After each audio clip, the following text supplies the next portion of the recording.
जय श्री कृष्ण दोस्तों, आपका स्वागत है आपके चैनल KTV स्टोरी में। आज हम लेकर आए हैं चतुर्माली की कहानी। अगर आपको हमारी ये कहानी पसंद आए तो कृपया वीडियो को लाइक करें, चैनल को सब्सक्राइब करें और बेल आइकन को जरूर दबाएं। तो चलिए दोस्तों, कहानी की ओर बढ़ते हैं। गांव के बाहर की तरफ एक पुराना लेकिन सुंदर बगीचा था जो कभी राजा के महल का हिस्सा हुआ करता था। समय के साथ उसकी चमक फीकी पड़ गई थी। कोई भी माली उसे फिर से हरा भरा नहीं कर पाया। राजा ने कई माली रखे लेकिन सब एक के बाद एक नाकाम रहे। इसी गांव में एक साधारण लेकिन बहुत ही समझदार माली रहता था जिसका नाम था रघु। उसके पास जमीन जायदाद नहीं थी लेकिन उसकी काबिलियत सबसे अलग थी। वह पौधों और मिट्टी की भाषा समझता था। जब रघु को पता चला कि राजा एक ऐसे माली की तलाश में है जो उनके बगीचे को फिर से जीवंत कर सके, तो वह अपनी झोपड़ी से निकलकर महल की ओर चल पड़ा। राजा के दरबार में पहुंचकर उसने बगीचे को संवारने की इच्छा जताई। राजा ने उसे ऊपर से नीचे तक देखा। साधारण कपड़े पहने, सिर पर एक पुरानी पगड़ी बांधे रघु को देखकर राजा को यकीन नहीं हुआ कि यह आदमी कुछ कर पाएगा। लेकिन उसके आत्मविश्वास और आंखों की चमक देखकर राजा ने उसे बगीचे की जिम्मेदारी दे दी। रघु को बगीचे की खराब हालत देखकर कोई हैरानी नहीं हुई। मिट्टी सूखी थी, पेड़ों के तने बेजान हो चुके थे और घास की जगह सिर्फ कांटे थे। लेकिन रघु ने गौर किया कि यहाँ की मिट्टी में कुछ अजीब है। ये बंजर तो दिखती है लेकिन कुछ कह भी रही है। उसने मिट्टी को हाथ में लिया, उसे सूंघा और धीरे धीरे उसकी नमी को महसूस किया। वह समझ गया कि समस्या सिर्फ सूखेपन की नहीं है, बल्कि जमीन के अंदर कुछ ऐसा है जो पौधों को बढ़ने नहीं दे रहा। गांव वालों को यकीन नहीं था कि कोई इस बगीचे को फिर से हरा भरा कर पाएगा। लेकिन रघु ने अपने काम में कोई कसर नहीं छोड़ी। उसने रोज नए तरीकों से जमीन को उपजाऊ बनाने की कोशिश की। कुछ दिनों तक उसने बस बगीचे को देखा, महसूस किया और मिट्टी की हलचल को समझने की कोशिश की। एक रात जब सब सो रहे थे, रघु अकेले ही बगीचे में पहुंचा। उसने हल्का सा गड्ढा खोदा और जो देखा वह चौंकाने वाला था। मिट्टी के नीचे कुछ लोहे के पुराने टुकड़े और राख दबी हुई थी। यह देखकर रघु समझ गया कि किसी ने जानबूझकर इस मिट्टी को खराब किया है। लेकिन सवाल यह था कि ऐसा किसने किया और क्यों। उसने अगले कुछ दिनों तक इस राज को उजागर करने का फैसला किया। वह रोज रात को बगीचे में जाकर मिट्टी के अलग अलग हिस्सों को खोदता और ध्यान से जांचता। हर बार उसे कोई ना कोई अजीब चीज मिलती। इसी दौरान राजा ने रघु से बगीचे की प्रगति के बारे में पूछा। रघु ने बहुत चालाकी से जवाब दिया कि बगीचे को हरा भरा करने के लिए उसे और समय चाहिए। राजा को थोड़ी झुंझलाहट हुई, लेकिन उसने रघु को कुछ और समय देने का फैसला किया। रघु ने अपने तरीके से बगीचे में बदलाव लाना शुरू किया। वह धीरे धीरे मिट्टी की ऊपरी परत हटाकर साफ मिट्टी बिछाने लगा। उसके पास कोई महंगे औजार या राजसी सुविधाएं नहीं थी, लेकिन उसकी मेहनत और चतुराई ही उसका सबसे बड़ा हथियार थी। दिन में वह आम माली की तरह काम करता और रात में वह अपने राज्य की तलाश में निकलता। एक दिन जब वह बगीचे के पुराने कुएं के पास पहुंचा तो उसे जमीन में एक बहुत गहरी और संकरी दरार दिखाई दी। ये कोई साधारण दरार नहीं थी। रघु ने जब ध्यान से उस दरार को खंगाला तो वहां उसे कुछ पुराने बर्तनों के टुकड़े और एक टूटा हुआ ताला मिला। अब उसे यकीन हो गया कि इस बगीचे के नीचे कोई रहस्य छिपा है। लेकिन यह बात किसी को बताना खतरे से खाली नहीं था। अगर वह राजा को बताता और उसकी खोज झूठी साबित होती तो उसे दंडित किया जा सकता था। और अगर यह सच हुआ तो यह जानना जरूरी था कि आखिर इस बगीचे को नष्ट करने के पीछे कौन था। रघु ने अपनी खोज जारी रखी और आखिरकार एक रात उसे वह सुराग मिल गया जिसकी उसे तलाश थी। एक पुराने पेड़ की जड़ों के पास उसे एक छोटा लोहे का डिब्बा मिला जिस पर अजीब तरह के निशान बने हुए थे। जब उसने उसे खोला तो अंदर कुछ पुराने दस्तावेज और सिक्के थे। यह देखकर उसकी आंखें चौड़ी हो गईं।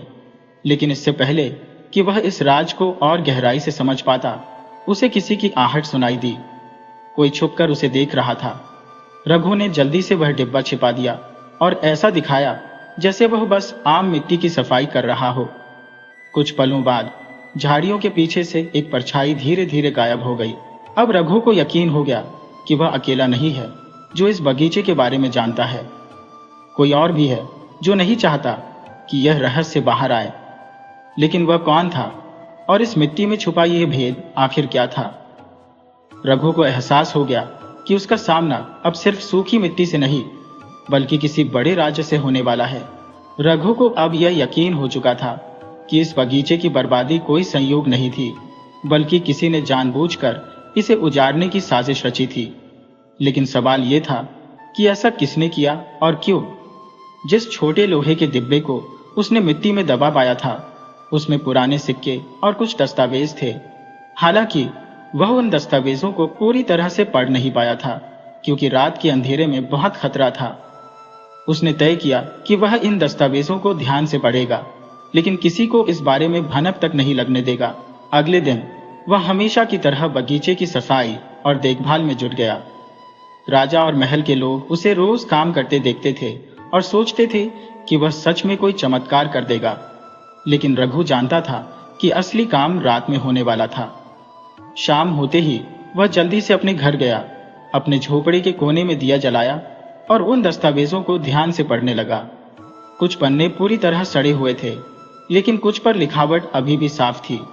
उनमें लिखा था कि यही बगीचा कभी किसी खजाने से जुड़ा हुआ था। ये पढ़कर रघु का दिमाग तेजी से दौड़ने लगा।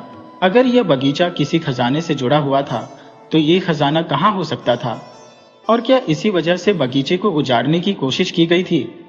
अब उसकी समझ में आ रहा था कि रात में जो परछाई उसने देखी थी वह कोई साधारण इंसान नहीं था। कोई और भी इस राज्य को जानता था और शायद वह नहीं चाहता था कि रघु इस सच्चाई तक पहुंचे। रघु को एहसास हुआ कि उसे अब और भी ज्यादा सतर्क रहना होगा। वह जितना बगीचे को सुधारने में लगा था, उतना ही इस रहस्य को सुलझाने में भी ध्यान दे रहा था। अब उसने एक नई योजना बनाई। उसने बगीचे के कुछ हिस्सों में खुदाई शुरू कर दी, लेकिन इतने धीरे धीरे कि किसी को उस पर शक ना हो। वह दिन में आम माली की तरह काम करता और रात में किसी जासूस की तरह मिट्टी और जमीन की जांच करता। इसी बीच राजा के महल में हलचल बढ़ गई थी। राजा को लगने लगा था कि रघु बहुत धीमी गति से काम कर रहा है। उन्होंने उसे दरबार में बुलाया और सख्त लहजे में पूछा, तुम्हें बगीचे को सुधारने के लिए रखा गया था, लेकिन कई दिन बीत गए और कोई खास बदलाव नजर नहीं आ रहा। तुम्हें कितना और समय चाहिए? रघु समझ गया कि अब उसे और भी चालाकी से काम लेना होगा। उसने सिर झुकाकर राजा से कहा, महाराज, बगीचे को सुधारना कोई आसान काम नहीं है। वर्षों से जो जमीन बंजर हो चुकी है, उसे फिर से हरा भरा करने के लिए समय चाहिए। लेकिन मैं वचन देता हूं कि जल्द ही आपको बदलाव नजर आने लगेगा। राजा ने उसकी बात पर गौर किया और कुछ दिनों का और समय दे दिया। लेकिन रघु जानता था कि उसके पास बहुत ज्यादा समय नहीं था। उसे जल्द से जल्द इस रहस्य को उजागर करना था। उस रात जब चांदनी हल्की थी और पूरा गांव गहरी नींद में सो रहा था, रघु चुपचाप बगीचे में पहुंचा। उसने वही पुरानी जगह खोदनी शुरू की जहां से उसे दस्तावेज और सिक्के मिले थे। इस बार वह और भी ज्यादा गहराई में गया। जैसे जैसे वह मिट्टी हटाता गया, उसे एक भारी पत्थर नजर आया। यह साधारण पत्थर नहीं था, उस पर अजीबोगरीब निशान बने हुए थे जो किसी रहस्यमयी संकेत की तरह लग रहे थे। रघु ने पत्थर को हटाने की कोशिश की, लेकिन वह बेहद भारी था। तभी उसे फिर से किसी के कदमों की आहट सुनाई दी। इस बार वह तैयार था। उसने जल्दी से मिट्टी को समतल किया और पास के एक बड़े पेड़ की आड़ में छिप गया। कुछ ही पलों में एक काली परछाई बगीचे में आई। यह वही परछाई थी जो पिछली बार भी उसे देख रही थी, लेकिन इस बार रघु ने गौर किया कि वह परछाई किसी साधारण इंसान की नहीं थी, बल्कि एक राजसी पोशाक पहने आदमी की थी। ये देखकर रघु चौंक गया। इसका मतलब था कि महल के अंदर से ही कोई इस बगीचे के रहस्य को छुपाना चाहता था। वह आदमी कुछ देर तक इधर उधर देखता रहा, फिर धीरे धीरे बगीचे से बाहर चला गया। रघु ने चैन की सांस ली, लेकिन अब वह पूरी तरह सतर्क हो गया था। उसे यकीन हो गया था कि जो भी इस खजाने का राज छुपा रहा था, वह कोई मामूली व्यक्ति नहीं था। अगले दिन रघु ने एक नई चाल चली। उसने बगीचे में कुछ पौधों को इस तरह से लगाया कि वे धीरे धीरे उस जगह की ओर बढ़े जहां उसने भारी पत्थर देखा था। इस बहाने वह बिना किसी पर शक हुए खुदाई कर सकता था। दिन गुजरते गए और रघु धीरे धीरे अपने लक्ष्य की ओर बढ़ता रहा। लेकिन एक दिन राजा ने अचानक उसे दरबार में बुलवाया। रघु को एहसास हुआ कि अब कोई नई मुसीबत आने वाली है। जब वह महल पहुंचा तो राजा का चेहरा गंभीर था। राजा ने गहरी आवाज में कहा, रघु, मैं तुम पर भरोसा कर रहा हूं, लेकिन कुछ लोगों का कहना है कि तुम बगीचे को सुधारने के बजाय वहां कुछ और ही कर रहे हो। क्या यह सच है? रघु को समझ नहीं आया कि वह क्या जवाब दे। उसे अब समझ में आ गया कि जो भी आदमी रात में बगीचे में आया था वही राजा के कान भर रहा था। लेकिन रघु चतुर था। उसने मुस्कुराकर कहा, महाराज, मैं बस अपने तरीके से काम कर रहा हूं। बगीचे को हरा भरा करने के लिए सिर्फ पानी और खाद पर्याप्त नहीं होते, बल्कि मिट्टी को अंदर से ठीक करना पड़ता है।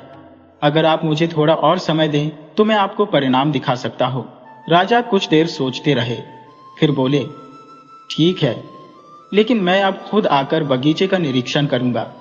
अगर मुझे कोई गड़बड़ी नजर आई तो तुम्हें इसका जवाब देना होगा। रघु ने सिर झुकाकर हामी भर दी, लेकिन अब उसके सामने एक नई चुनौती थी।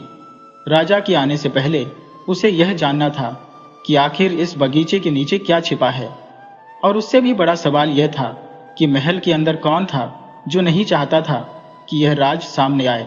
रघु अब पूरी तरह सतर्क हो चुका था। वह जानता था कि अगर राजा ने खुद बगीचे का निरीक्षण किया और उसे कोई संदेह हुआ तो उसकी सारी मेहनत व्यर्थ हो सकती थी। लेकिन उससे भी ज्यादा चिंता की बात यह थी कि वह राज कौन छुपा रहा था और क्यों। उसने ठान लिया था कि वह इस गुंथी को पूरी तरह सुलझा कर ही रहेगा। लेकिन यह इतना आसान नहीं था। महल के भीतर ही कोई ऐसा था जो इस बगीचे के रहस्य को छुपाने में लगा हुआ था। रघु अब पहले से ज्यादा सतर्कता से काम कर रहा था। वह दिन में बगीचे की सफाई और पौधों की देखभाल करता, लेकिन रात होते ही अपनी असली खोज में लग जाता। पिछली रात की घटना के बाद वह समझ चुका था कि कोई ना कोई हर रात बगीचे में आता है। इसलिए इस बार उसने एक योजना बनाई। उसने बगीचे में चारों ओर पतली लेकिन मजबूत रस्सियां बिछा दी, ताकि अगर कोई अंदर आए तो उसका पता चल सके। रात हुई और चंद्रमा की हल्की रोशनी में बगीचा सुनसान नजर आ रहा था। रघु अपने झोपड़े में बैठा इस बात का इंतजार कर रहा था कि कोई वहां आएगा या नहीं। अचानक एक धीमी आहट सुनाई दी। रघु चौकन्ना हो गया। उसने धीरे धीरे अपने झोपड़े से बाहर झांका और देखा कि वही काली परछाई फिर से बगीचे में घुस रही थी। लेकिन इस बार कुछ अलग था। परछाई अकेली नहीं थी, उसके साथ एक और आदमी भी था। दोनों धीरे धीरे बगीचे के अंदर बढ़ रहे थे। रघु अपने जाल की ओर देखने लगा। उसने देखा कि उनमें से एक आदमी रस्सी में उलझ गया। अचानक वह आदमी ठिठक गया और अपने साथी से कुछ कहा। यह सुनकर दूसरा आदमी भी सतर्क हो गया। रघु ने धीरे धीरे अपनी सांसें रोकी और भी छिप गया। अब वह समझ चुका था कि यह लोग कोई साधारण चोर या लुटेरे नहीं थे। वे इस बगीचे में कुछ तलाश रहे थे। कुछ देर बाद वे दोनों आदमी धीरे धीरे बगीचे के उसी हिस्से की ओर बढ़ने लगे जहां रघु ने भारी पत्थर देखा था। यह देखकर रघु की धड़कन तेज हो गई। अब उसे पूरा यकीन हो गया कि इस बगीचे में कोई बहुत बड़ा रहस्य छुपा हुआ है और यह लोग इसे पहले से जानते थे। लेकिन सवाल यह था कि यह लोग कौन थे। रघु ने चुपचाप उनके और करीब जाने की कोशिश की ताकि उनकी बातें सुन सके। लेकिन तभी उनमें से एक आदमी ने इधर उधर देखा और धीमी आवाज में बोला, हमें जल्दी करनी होगी। अगर राजा को शक हो गया तो यह जगह हमेशा के लिए हमारे हाथ से निकल जाएगी। दूसरा आदमी धीरे से बोला, लेकिन रघु, हमारे रास्ते का सबसे बड़ा रोड़ा बन चुका है। वह अब केवल बगीचे को सुधारने का काम नहीं कर रहा, बल्कि बगीचे के अंदर छुपे रहस्य को भी जानने की कोशिश कर रहा है। पहले आदमी ने गहरी सांस ली और कहा, हमें जल्द से जल्द इस समस्या का हल निकालना होगा। रघु यह सुनकर अंदर तक सिहर गया। अब उसे पूरा यकीन हो चुका था कि यह बगीचा किसी साधारण वजह से उजड़ा नहीं था, बल्कि इसे जानबूझकर बर्बाद किया गया था। लेकिन यह कौन लोग थे जो इसे अपने कब्जे में रखना चाहते थे? और सबसे बड़ी बात, इस बगीचे में ऐसा क्या छुपा था जिसे छुपाने के लिए यह लोग इतने चिंतित थे? रघु अब ज्यादा देर चुप नहीं रह सकता था। उसे राजा तक यह बात पहुंचानी ही थी, लेकिन बिना ठोस सबूत के कुछ भी कहना बेकार था। उसने तय किया कि वह अगली रात इन लोगों का पीछा करेगा और देखेगा कि वे बगीचे से बाहर कहाँ जाते हैं। अगली रात जब सब लोग सो चुके थे, रघु फिर से बगीचे में छिपकर बैठ गया। उसे पूरा यकीन था कि वे लोग आज फिर आएंगे। कुछ देर बाद वही हुआ। वे दोनों आदमी फिर से आए और इस बार वे ज्यादा सतर्क थे, लेकिन रघु ने भी पूरी तैयारी कर रखी थी। जैसे ही वे बगीचे के कोने की ओर बढ़े, रघु ने धीरे धीरे उनका पीछा किया। रघु देखता रहा कि वे लोग बगीचे से बाहर निकलकर महल के पीछे की ओर बढ़ रहे थे। यह देखकर वह चौंक गया।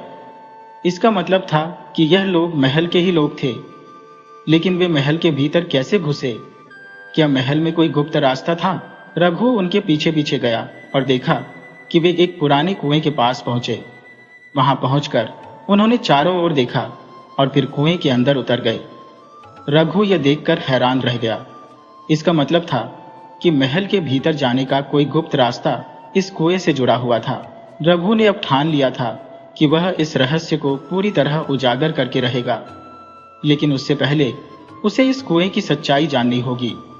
उसने इंतजार किया कि वे दोनों आदमी वापस आए, और जब वे महल के अंदर चले गए तब रघु ने कुएं के अंदर झांक कर देखा। अंदर अंधेरा था, लेकिन उसे एक संकरी सीढ़ी नजर आई जो नीचे की ओर जा रही थी। रघु ने जल्दी से एक मशाल उठाई और धीरे धीरे कुएं के अंदर उतरने लगा। सीढ़ियां बहुत पुरानी थी, लेकिन वे अभी भी मजबूत लग रही थी। कुछ देर बाद वह एक संकरी सुरंग में पहुंचा। सुरंग काफी लंबी थी और वह धीरे धीरे उसमें आगे बढ़ने लगा। थोड़ी देर चलने के बाद वह एक बड़े कमरे तक पहुंचा। वह कमरे के भीतर गया तो देखता रह गया। वहां बहुत सारी पुरानी पेटियां रखी हुई थी और उन पर राजसी मोहरें लगी हुई थी। यह देखकर रघु को समझ आ गया कि यह कोई साधारण जगह नहीं थी। यह तो किसी गुप्त खजाने का कमरा था। लेकिन इससे पहले कि वह और कुछ समझ पाता, उसे पीछे से कुछ हलचल की आवाज आई। वह झटपट एक अंधेरे कोने में छिप गया। कुछ ही देर में वही दोनों आदमी वहां पहुंचे और आपस में बात करने लगे। राजा को कुछ पता नहीं चलना चाहिए। यह खजाना हमारा है और हमेशा हमारा रहेगा, लेकिन रघु हमारे लिए परेशानी बन चुका है। अगर वह और ज्यादा टोह लेगा तो हमें उसे रोकना ही होगा। रघु यह सुनकर कांप गया। अब उसकी जान खतरे में थी, लेकिन वह हार मानने वालों में से नहीं था। उसने तय किया कि वह यह राजा तक पहुंचा कर रहेगा, चाहे कुछ भी हो जाए। रघु का दिल तेजी से धड़क रहा था। वह अंधेरे कोने में छिपकर उन दोनों की बातें सुन रहा था। अब तक उसे यह समझ आ चुका था कि यह कोई मामूली मामला नहीं था। यह खजाना वर्षों से छिपा हुआ था और कुछ लोग इसे अपने कब्जे में रखना चाहते थे। लेकिन सबसे बड़ा सवाल यह था कि इस खजाने के पीछे कौन था? क्या यह महल के किसी बड़े अधिकारी की साजिश थी या फिर खुद राजा को इस बारे में कुछ पता था? रघु ने तय किया कि वह यहां से चुपचाप निकल जाएगा और फिर से महल के बगीचे में जाकर कोई नई योजना बनाएगा। लेकिन तभी उसके पैर के नीचे की जमीन खिसक गई। वह जिस कोने में छिपा था वहां एक पुराना लकड़ी का तख्ता था जो अचानक चरमराकर टूट गया। रघु का संतुलन बिगड़ गया और वह जोर से गिर पड़ा। आवाज सुनते ही वे दोनों आदमी सतर्क हो गए। कौन है वहां? एक आदमी ने तेज आवाज में पूछा। रघु जल्दी से उठकर अंधेरे में ही भागने लगा, लेकिन सुरंग में रास्ता टेढ़ा मेढ़ा था और जगह जगह पत्थर थे। उसके पैर लड़खड़ा गए और वह फिर गिर गया। अब दोनों आदमी उसकी ओर बढ़ रहे थे। रघु ने तेजी से मशाल बुझा दी ताकि अंधेरे में वे उसे देख न सके, लेकिन वे भी चालाक थे। उनमें से एक आदमी ने अपनी मशाल जलाई और तेजी से इधर उधर देखने लगा। रघु को समझ में आ गया कि अब उसे कुछ करना होगा, नहीं तो वे उसे पकड़ लेंगे और फिर वह राजा तक यह खबर कभी नहीं पहुंचा पाएगा। उसने चारों ओर देखा और एक पतली सी सुरंग दिखाई दी जो दूसरी ओर जा रही थी। वह तुरंत उसमें घुस गया और रेंगते हुए आगे बढ़ने लगा। पीछे से उन आदमियों की आवाजें आ रही थी। भागने मत दो इसे। रघु ने अपनी सांसें रोकी और जितना तेज हो सकता था रेंगते हुए आगे बढ़ता गया। कुछ देर बाद वह एक और छोटे से कमरे में पहुंच गया। वहां एक टूटी फूटी सी सीढ़ी दिख रही थी जो ऊपर की ओर जा रही थी। रघु ने बिना कुछ सोचे उस पर चढ़ना शुरू कर दिया। वह धीरे धीरे ऊपर चढ़ता गया और जब आखिरी सीढ़ी पर पहुंचा तो उसने देखा कि ऊपर एक भारी पत्थर रखा हुआ था। उसने पूरी ताकत लगाकर पत्थर को हटाने की कोशिश की। पत्थर बहुत भारी था लेकिन रघु हार मानने वालों में से नहीं था। उसने अपनी पूरी ताकत लगाई और धीरे धीरे पत्थर खिसकने लगा। लेकिन तभी नीचे से आवाज आई, वो ऊपर जा रहा है, जल्दी पकड़ो। रघु ने पूरी ताकत से पत्थर को धक्का दिया और वह जोर से एक तरफ लुढ़क गया। अचानक ऊपर से ताज़ी हवा का झोंका आया और चांद की रोशनी दिखाई दी। रघु ने देखा कि वह महल के पुराने खंडहर वाले हिस्से में आ गया था। वह जल्दी से बाहर निकला और फिर से पत्थर को अपनी जगह खिसका दिया ताकि वे लोग उसका पीछा न कर सकें। अब वह सुरक्षित था, लेकिन उसकी सांसें अभी भी तेज चल रही थी। उसने चारों ओर देखा और जल्दी से महल के बगीचे की ओर भागा। वह जानता था कि राजा से मिलने के लिए यह सही समय था, लेकिन इतनी रात को महल में घुसना आसान नहीं था। पहरेदार हर जगह तैनात थे और अगर किसी को शक हो गया तो वह मुश्किल में पड़ सकता था। रघु ने बगीचे में जाकर सबसे पहले अपनी झोपड़ी के पास एक बड़े पेड़ की ओट में छिपकर कुछ देर आराम किया। उसकी सांसें अभी भी तेज थी, लेकिन वह अब थोड़ा शांत था। उसे समझ नहीं आ रहा था कि राजा तक यह खबर कैसे पहुंचाई जाए। अगर वह सुबह तक इंतजार करता तो शायद वे लोग उससे पहले कोई चाल चल सकते थे। तभी उसे एक उपाय सूझा। उसने झोपड़ी के भीतर जाकर एक पुरानी कागज की पर्ची निकाली और उस पर जल्दी जल्दी लिखने लगा, राजन, आपके महल के भीतर गुप्त खजाना छिपा है जिसे कुछ लोग चुराने की कोशिश कर रहे हैं। मैंने उन्हें हाथों हाथ पकड़ा है और आपके सामने सच्चाई पेश करना चाहता हूँ। कृपया तुरंत बगीचे में आए। आपका सेवक रघु। रघु ने यह पर्ची लिखने के बाद उसे मोड़कर अपने कपड़ों में छिपा लिया। अब उसे यह पर्ची राजा तक पहुंचानी थी, लेकिन यह आसान नहीं था। राजा के महल तक जाने के लिए उसे पहरेदारों की नजरों से बचकर जाना था। रघु ने एक और तरकीब सोची। उसने अपने पुराने कपड़ों को थोड़ा और गंदा किया और खुद को ऐसा बना लिया मानो वह अभी अभी खेत से लौट रहा हो। फिर वह धीरे धीरे महल के पिछवाड़े की ओर बढ़ा। रास्ते में उसे 2 पहरेदार दिखे, लेकिन उसने सिर नीचे झुका लिया और धीरे धीरे आगे बढ़ता गया। पहरेदारों ने उसकी ओर देखा, लेकिन उसे कोई साधारण माली समझकर जाने दिया। रघु अब महल के द्वार तक पहुंच चुका था। अब समस्या यह थी कि राजा तक यह पर्ची कैसे पहुंचाई जाए। अचानक उसे याद आया कि राजा का सबसे प्रिय तोता महल की छत पर पिंजरे में रहता था और रोज सुबह राजा खुद उसे दाना खिलाने आते थे। रघु ने सोचा कि अगर वह किसी तरह यह पर्ची तोते के पिंजरे में डाल दे तो राजा की नजर इस पर जरूर पड़ेगी। उसने मौका देखकर जल्दी से पर्ची को मोड़ा और एक पतले धागे से उसे तोते के पिंजरे में लटका दिया। अब उसे इंतजार करना था। उसने खुद को बगीचे में वापस छिपा लिया और राजा के आने का इंतजार करने लगा। सुबह हुई। राजा रोज की तरह अपने तोते को दाना डालने आए। जैसे ही उन्होंने पिंजरे की ओर देखा, उनकी नजर उस पर्ची पर पड़ी। उन्होंने उसे खोलकर पढ़ा और उनके चेहरे पर गंभीरता आ गई। रघु ने यह लिखा है, राजा ने खुद से कहा। उन्होंने तुरंत अपने सैनिकों को बुलाया और बगीचे की ओर चल पड़े। रघु ने राजा को देखते ही प्रणाम किया और कहा, राजन, आपके महल में एक गुप्त खजाना छिपा हुआ है और कुछ लोग इसे अपने कब्जे में रखना चाहते हैं। मैंने उन्हें पकड़ा है और वे एक गुप्त सुरंग के जरिए महल के भीतर आते जाते हैं। राजा ने चौंक कर पूछा, क्या यह सच है? रघु ने सिर हिलाया। अगर आपको यकीन ना हो तो मैं आपको वह जगह दिखा सकता हूँ। राजा ने तुरंत सैनिकों को इकट्ठा किया और रघु के साथ चल पड़े। जब वे सभी कुएं के पास पहुंचे तो रघु ने धीरे धीरे पत्थर हटाया और नीचे जाने वाली सीढ़ियां दिखाई। राजा की आंखें हैरानी से फैल गईं। यह गुप्त रास्ता हमारे महल में कैसे बना? रघु ने कहा, ये वही लोग जानते होंगे जो इसे इस्तेमाल कर रहे थे। अगर हम अंदर जाएं तो हमें सबूत भी मिल सकते हैं। राजा ने आदेश दिया कि कुछ सैनिक नीचे जाएं और देखें कि वहां क्या छिपा है। थोड़ी देर बाद सैनिक जब बाहर निकले तो उनके हाथों में कुछ पुरानी राजसी मोहरों से भरी पेटियां थी। राजा यह देखकर गुस्से से भर गए। यह खजाना तो हमारे पूर्वजों का है, इसे कौन चुराने की कोशिश कर रहा था? रघु ने धीरे से कहा, राजन, वे लोग आपके ही महल के अंदर से हैं। राजा ने अब तय कर लिया था कि वह इस गद्दारी का पर्दाफाश करेगा। राजा का चेहरा गुस्से से तमतमा रहा था। उनके महल के भीतर इतना बड़ा षड्यंत्र रचा जा रहा था और उन्हें इसकी भनक तक नहीं थी। उन्होंने तुरंत अपने सेनापति को बुलाया और आदेश दिया कि महल के सभी प्रमुख दरबारियों और मंत्रियों को एक विशेष सभा में बुलाया जाए।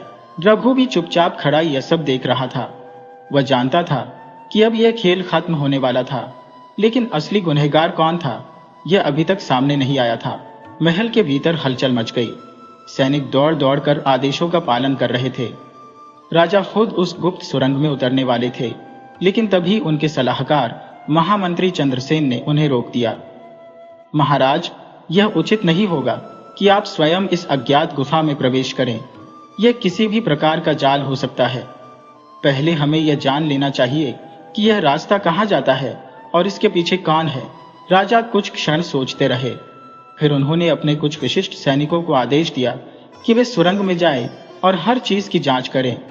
रघु भी उनके साथ जाने के लिए तैयार था।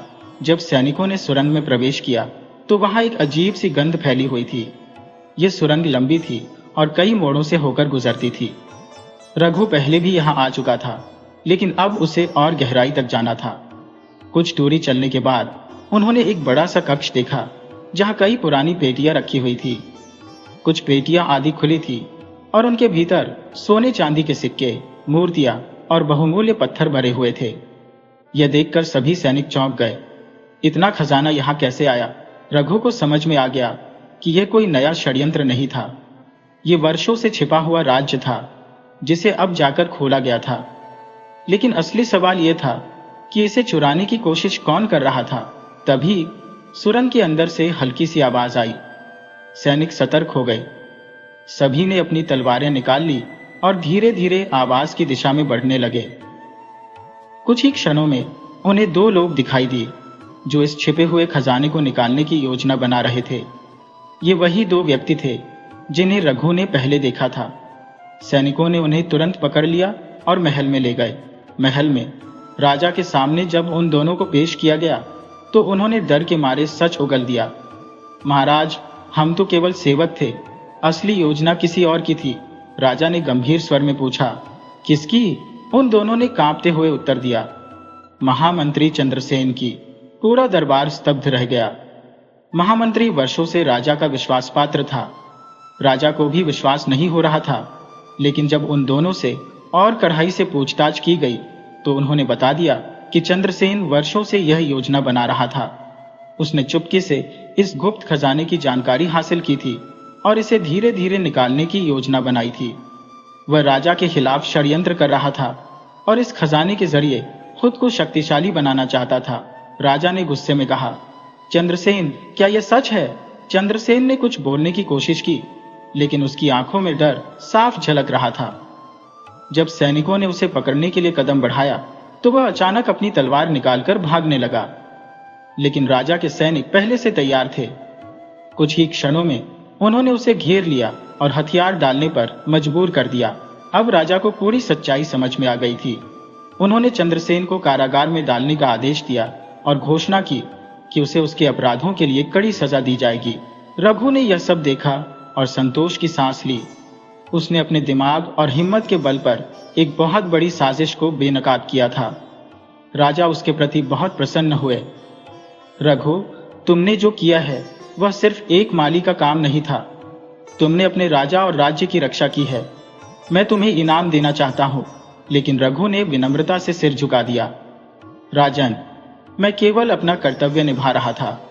मैं बस चाहता हूं कि मेरे बगीचे में फूल हमेशा खिले रहे और हमारा राज्य हमेशा सुरक्षित रहे। यही मेरे लिए सबसे बड़ा इनाम होगा।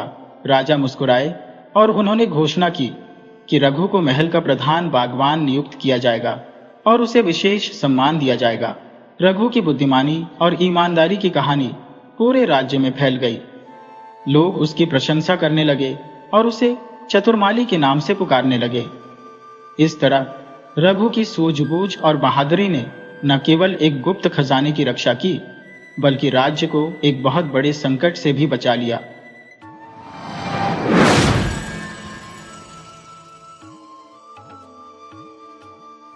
दोस्तों, आज हम आपके लिए लाए हैं डाकुओं की दावत की कहानी। अगर आपको यह कहानी पसंद आए तो कृपया वीडियो को लाइक करें, चैनल को सब्सक्राइब करें और बेल आइकन को जरूर दबाएं। तो चलिए दोस्तों, कहानी की तरफ बढ़ते हैं। बुंदेलखंड के एक दूर दराज के गांव भैरवपुर में जिंदगी बहुत शांत और सीधी थी। मिट्टी की दीवारें, बैलगाड़ियां, कुएं का पानी और शाम को चौपाल पर बैठने वाले बुजुर्ग, ये सब मिलकर गांव की आत्मा बनाते थे। हर कोई एक दूसरे को जानता था और सबसे बड़ा डर सिर्फ यह था कि कहीं बारिश कम ना हो जाए। लेकिन उस साल कुछ अलग था। सावन की शुरुआत थी और गांव की गलियों में मिट्टी की सौंधी खुशबू बसी थी। एक दिन दोपहर के समय जब सूरज थोड़ा मेहरबान था और पेड़ों की छांव गहरी लगने लगी थी, तभी गांव के बाहर एक अजीब सी गाड़ी आकर रुकी। यह बैलगाड़ी जैसी नहीं थी और न ही मोटर गाड़ी जैसी दिखती थी। 4 सुंदर सजे हुए बैल उसमें जुटे थे और ऊपर सुंदर नीला कपड़ा तना हुआ था जो छाया बना रहा था। गाड़ी से 3 आदमी उतरे, लंबे कद के, चमकदार धोती कुर्ता पहने हुए, आंखों में अजीब सी चमक ली हुए। सबसे बड़ा, जो बाकी दोनों को आदेश दे रहा था, उसका नाम उन्होंने बताया, सेठ श्यामलाल। बाकी 2 को गांव वाले मुंशी और बाबू कहकर बुलाने लगे। गांव के प्रधान बुजुर्ग गजराज बाबा ने उनका स्वागत किया। श्यामलाल ने बताया कि वे दूर से आए हैं और कुछ दिन इस गांव में ठहरना चाहते हैं। उनका मकसद शांत जीवन और धार्मिक साधना था, ऐसा उन्होंने कहा। प्रधान ने उन्हें पंचायत भवन के पास की एक पुरानी हवेली दे दी जो सालों से खाली थी। गांव वालों ने सोचा कि सेठ बहुत धनवान है, क्योंकि उनके घर के बाहर लंबी काली गाड़ी जैसी बैलगाड़ी देखकर ही वे मंत्रमुग्ध हो गए थे। अगले दिन से श्यामलाल ने गांव के छोटे बच्चों को मिठाई बांटी, बुजुर्गों को दवा दी और मंदिर में एक बड़ा दान दिया। लोग उनकी दरियादिली के कायल हो गए। लेकिन असली कहानी तो वहीं से शुरू होती है। रात होते ही हवेली में अजीब आवाजें आने लगी। कई बार गांव के लोग कहते कि किसी की चीखने की धीमी आवाज सुनाई दी, लेकिन जब कोई पूछने जाता तो बाबू मुस्कुराकर कहता, सेठ जी झप कर रहे हैं, थोड़ा स्वर ऊंचा हो जाता है। गांव की सीमा पर राम सिंह का खेत था। एक रात उसने देखा कि हवेली के पीछे के रास्ते से कोई भारी सामान बैलगाड़ी में लादा जा रहा था। उसकी आंखें खुली रह गईं जब उसने देखा कि उन तीनों के साथ और भी 4 आदमी थे, चेहरों पर नकाब।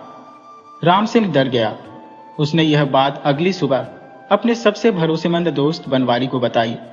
बनवारी ने समझदारी से कहा, अभी किसी से मत कहना, पहले हमें खुद देखना होगा। उस रात दोनों खेत के पास छुपकर बैठ गए। करीब आधी रात को हवेली के अंदर से 4 आदमी बाहर आए। हाथों में बंदूकें थी। फिर वही सामान लादा गया, पर इस बार एक झोला राम सिंह ने देखा जिस पर गांव के स्कूल की मोहर लगी थी। मतलब ये लोग गांव के अंदर से ही कुछ चुरा कर ले जा रहे थे। इधर गांव में कुछ अजीब घटनाएं भी होने लगी थी। एक गाय गायब हो गई, फिर एक बूढ़ी औरत लापता हो गई।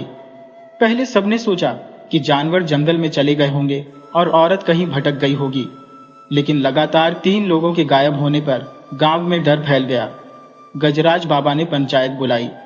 उस दिन श्यामलाल भी आया और बोला, हम भी इस बात से बहुत दुखी हैं। हमने मंदिर में विशेष पूजा रखी है, सब आए।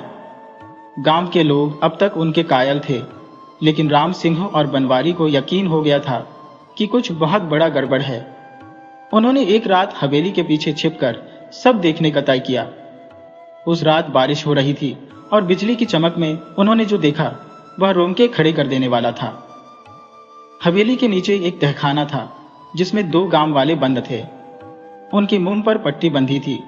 सेठ और उसके नकाबपोश साथी उन पर जोर से चिल्ला रहे थे, बोलो कहाँ रखा है पुराना खजाना। राम सिंह और बनवारी वहां से भागे, लेकिन रास्ते में बनवारी फिसल गया और उसकी चीख सुनकर एक नकाबपोश ने उन्हें देख लिया। अब मामला बिगड़ चुका था। अगली सुबह गांव में 4 और आदमी पहुंचे, बिल्कुल वैसे ही कपड़े, वैसा ही अंदाज। अब डाकुओं की संख्या 8 हो चुकी थी और पूरे गांव को पता भी नहीं था कि वे किनके बीच रह रहे हैं। लेकिन राम सिंह ने हार नहीं मानी। वह रात के अंधेरे में अपने दूर के रिश्तेदार, जो कस्बे में सिपाही था, को बुलाने गया। उसने सारी बात बताई, लेकिन जब तक वह वापस लौटा हवेली पूरी तरह खाली हो चुकी थी। गांव वालों को पता चला कि सेठ और उसके साथी दावत के बहाने गांव से 4 लोगों को साथ ले गए थे और फिर कभी लौटे नहीं। अब सबको समझ आया, यह दावत सिर्फ भोजन की नहीं थी, यह दावत थी खून, डर और चोरी की। गांव वालों की नींद उड़ चुकी थी और राम सिंह जानता था कि यह कहानी यही खत्म नहीं हुई थी। डाकुओं के गायब हो जाने के बाद गांव में खामोशी छा गई थी। पहले जो गांव सिर्फ बारिश की चिंता करता था, अब वहां हर दरवाजे पर दर दस्तक देने लगा था। हवेली अब फिर से वीरान थी, लेकिन अब वह वीरानी भी खौफनाक लगती थी। किसी को अंदाजा नहीं था कि वहां और क्या क्या छुपा है। राम सिंह, जिसने सबसे पहले सब देखा था, अब लोगों की आंखों में हीरो नहीं, एक डरावनी याद बन चुका था। लोग उसे देखकर रास्ता बदल लेते थे। उसकी बातों पर यकीन करने को कोई तैयार नहीं था। अगर तूने कुछ किया होता तो वह सब वापस आ जाते, कई लोग उसे उलाहना देते। लेकिन राम सिंह अब चुप नहीं था। उसके मन में एक ही आग जल रही थी, गांव को उस छाया से मुक्त कराना जो उस हवेली से उठी थी। वह बार बार बनवारी की बातें याद करता था, जिसने जाते जाते कहा था कि लोग फिर आएंगे और इस बार अकेले नहीं होंगे। 3 महीने बीत चुके थे। सब कुछ धीरे धीरे सामान्य होता दिखने लगा था, लेकिन गांव की सीमा के उस पार पुरानी पहाड़ियों के पीछे कुछ लोग छिपकर रातें बिता रहे थे। सेठ श्यामलाल, जो अब केवल नाम का सेठ नहीं रहा बल्कि एक गिरोह का मुखिया था, वहां अपनी अगली योजना बना रहा था। उसके साथ इस बार 10 नए चेहरे थे, हर एक अपने इलाकों का कुख्यात डाकू। ये लोग अब सिर्फ गांव को लूटने नहीं, उसे अपने कब्जे में लेने आए थे। हवेली में कुछ गुप्त दरवाजे थे जो सालों पहले राजा भोज के समय खुदवाए गए थे। वही रास्ते अब इन डाकुओं के अड्डे बन गए थे। अंधेरे का सौदा वहीं से शुरू हुआ। रात के समय गांव की कुछ औरतें अजीब सी हलचल देखती। हवेली की टूटी खिड़कियों में रोशनी की झलक, जमीन के नीचे से आती साई साई करती आवाजें और कभी कभी किसी के चीखने की धुंधली गूंज। राम सिंह ने जब यह सब फिर से देखा सुना तो वह चुप नहीं रहा। उसने इस बार गांव के 2 और युवाओं, कर्ण और देवदत्त को साथ मिलाया। तीनों ने रात में हवेली के चारों ओर घूमकर कुछ सुराग इकट्ठा करने शुरू किए।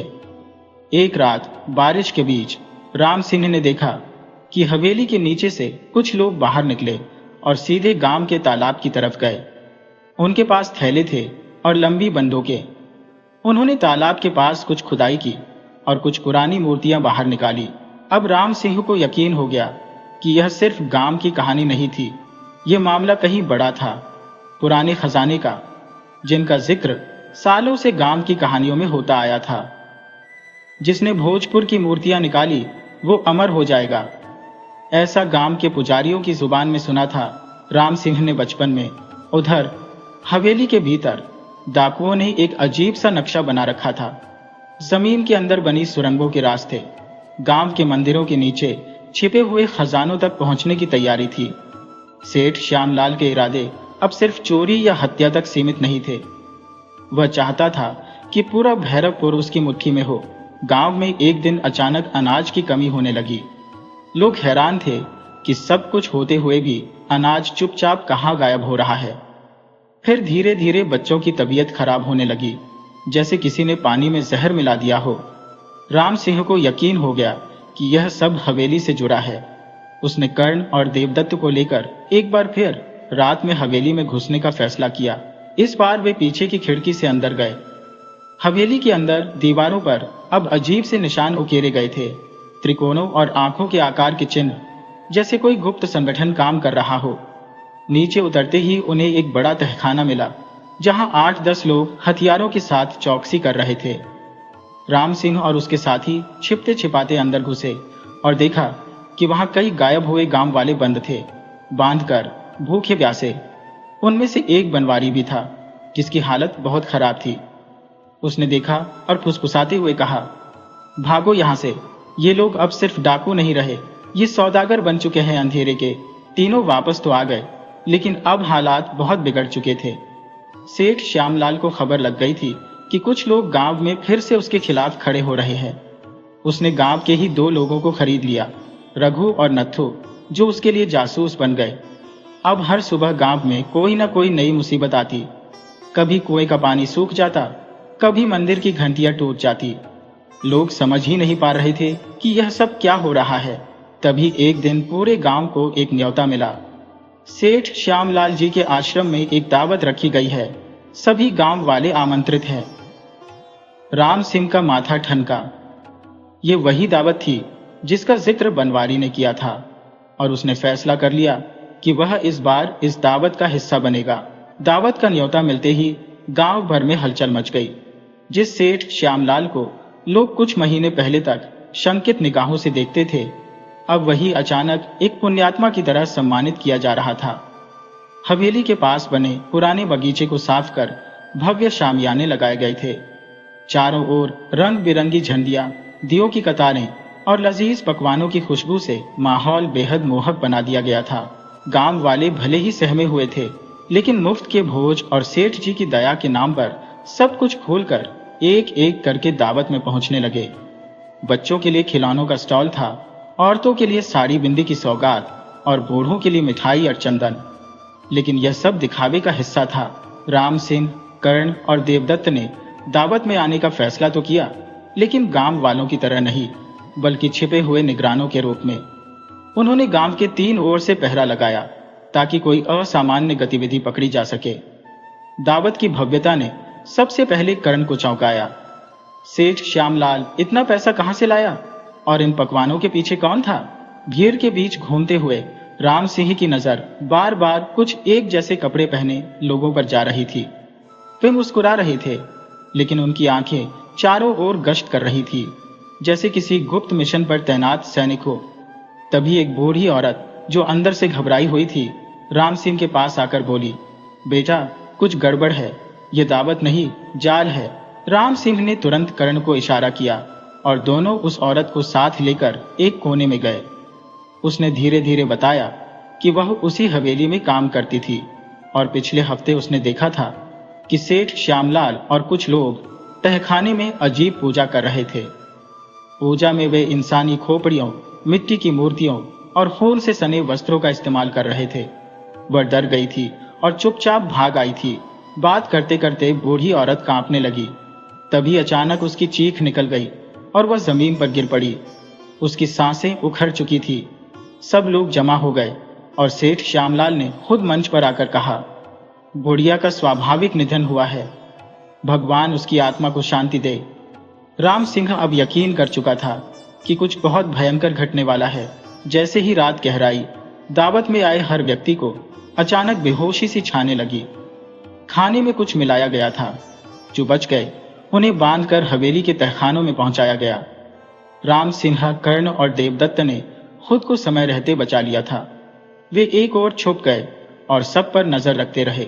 उन्होंने देखा कि हवेली के तहखाने की ओर 20 से ज्यादा लोग हथियारों के साथ गांव वालों को ले जा रहे थे।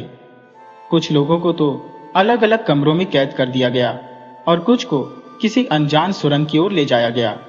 सेठ श्यामलाल अब अपने असली रूप में था। उसका चेहरा परछाइयों में और भी भयावह लगने लगा था। वह अपने गिरोह के सामने खड़ा होकर हंसते हुए बोला, अब यह गांव हमारा है। ये मूर्ख लोग हमारी पूजा करेंगे और जो नहीं करेगा वह मिटा दिया जाएगा। अगली सुबह गांव वह खाली सा लग रहा था। कुछ घरों में सिर्फ चूल्हे ही जले हुए थे, बाकी सब गायब। राम सिंह और उसके साथियों ने तय किया कि अब आर पार की लड़ाई होगी। उन्होंने रात होते ही गांव के पुराने मंदिर में शरण ली और वहां मौजूद एक पुरानी किताब पढ़ी, जिसमें हवेली से जुड़े रहस्यों का जिक्र था। किताब में लिखा था कि हवेली एक शापित स्थान थी, जिसे राजा भोज ने अपने एक दुष्ट मंत्री से बचाने के लिए बंद किया था। लेकिन सेठ श्यामलाल ने उस दरवाजे को फिर से खोल दिया था। अब वह श्राप फिर से जाग चुका था। राम सिंह ने कर्ण और देवदत्त के साथ योजना बनाई कि वे आज रात हवेली के तहखाने में घुसेंगे और वहां बंद सभी गांव वालों को आजाद कराएंगे। वे तीनों कुछ पुराने हथियार लेकर सुरंग के रास्ते से हवेली में घुसे। अंदर का दृश्य डरावना था। लाल रोशनी, मंत्रोच्चारण, दीवारों पर टंगी डरावनी मूर्तियां और बीच में बंधे गांव वाले, सब कुछ जैसे किसी तांत्रिक यज्ञ का हिस्सा लग रहा था। सेठ श्यामलाल अब पूरी तरह पागल हो चुका था। वह खुद को नया राजा भोज कहने लगा था और दावा कर रहा था कि वह अमर हो जाएगा। बस अंतिम बलिदान बाकी है। वह चाहता था कि उस रात 8 लोगों की बलि दी जाए और उसकी शुरुआत बनवारी से होने वाली थी। राम सिंह ने जैसे ही यह सुना, उसने आगे बढ़कर एक डाकू पर हमला किया। फिर कर्ण और देवदत्त भी कूद पड़े। अचानक तहखाने में मारकाट मच गई। गांव वाले जो अब तक बंद थे, मौका देखकर अपनी रस्सियां खोलने लगे। घंटों संघर्ष चला, कई डाकू मारे गए, कई भाग निकले। अंत में सेठ श्यामलाल अकेला रह गया। उसने हवेली के सबसे अंधेरे कोने में छिपकर एक और तंत्र शुरू किया, लेकिन राम सिंह ने उस पर कुल्हाड़ी से वार कर दिया। हवेली के नीचे जमीन कांपने लगी, जैसे कोई गुप्त शक्ति जाग गई हो। पूरी हवेली हिलने लगी। राम सिंह ने सभी को बाहर निकालने का इशारा किया। गांव वाले भागे और जैसे ही सब बाहर पहुंचे, हवेली की दीवारें एक जोरदार धमाके के साथ गिर पड़ी। सभी लोग सांस में सांस लेकर खड़े थे।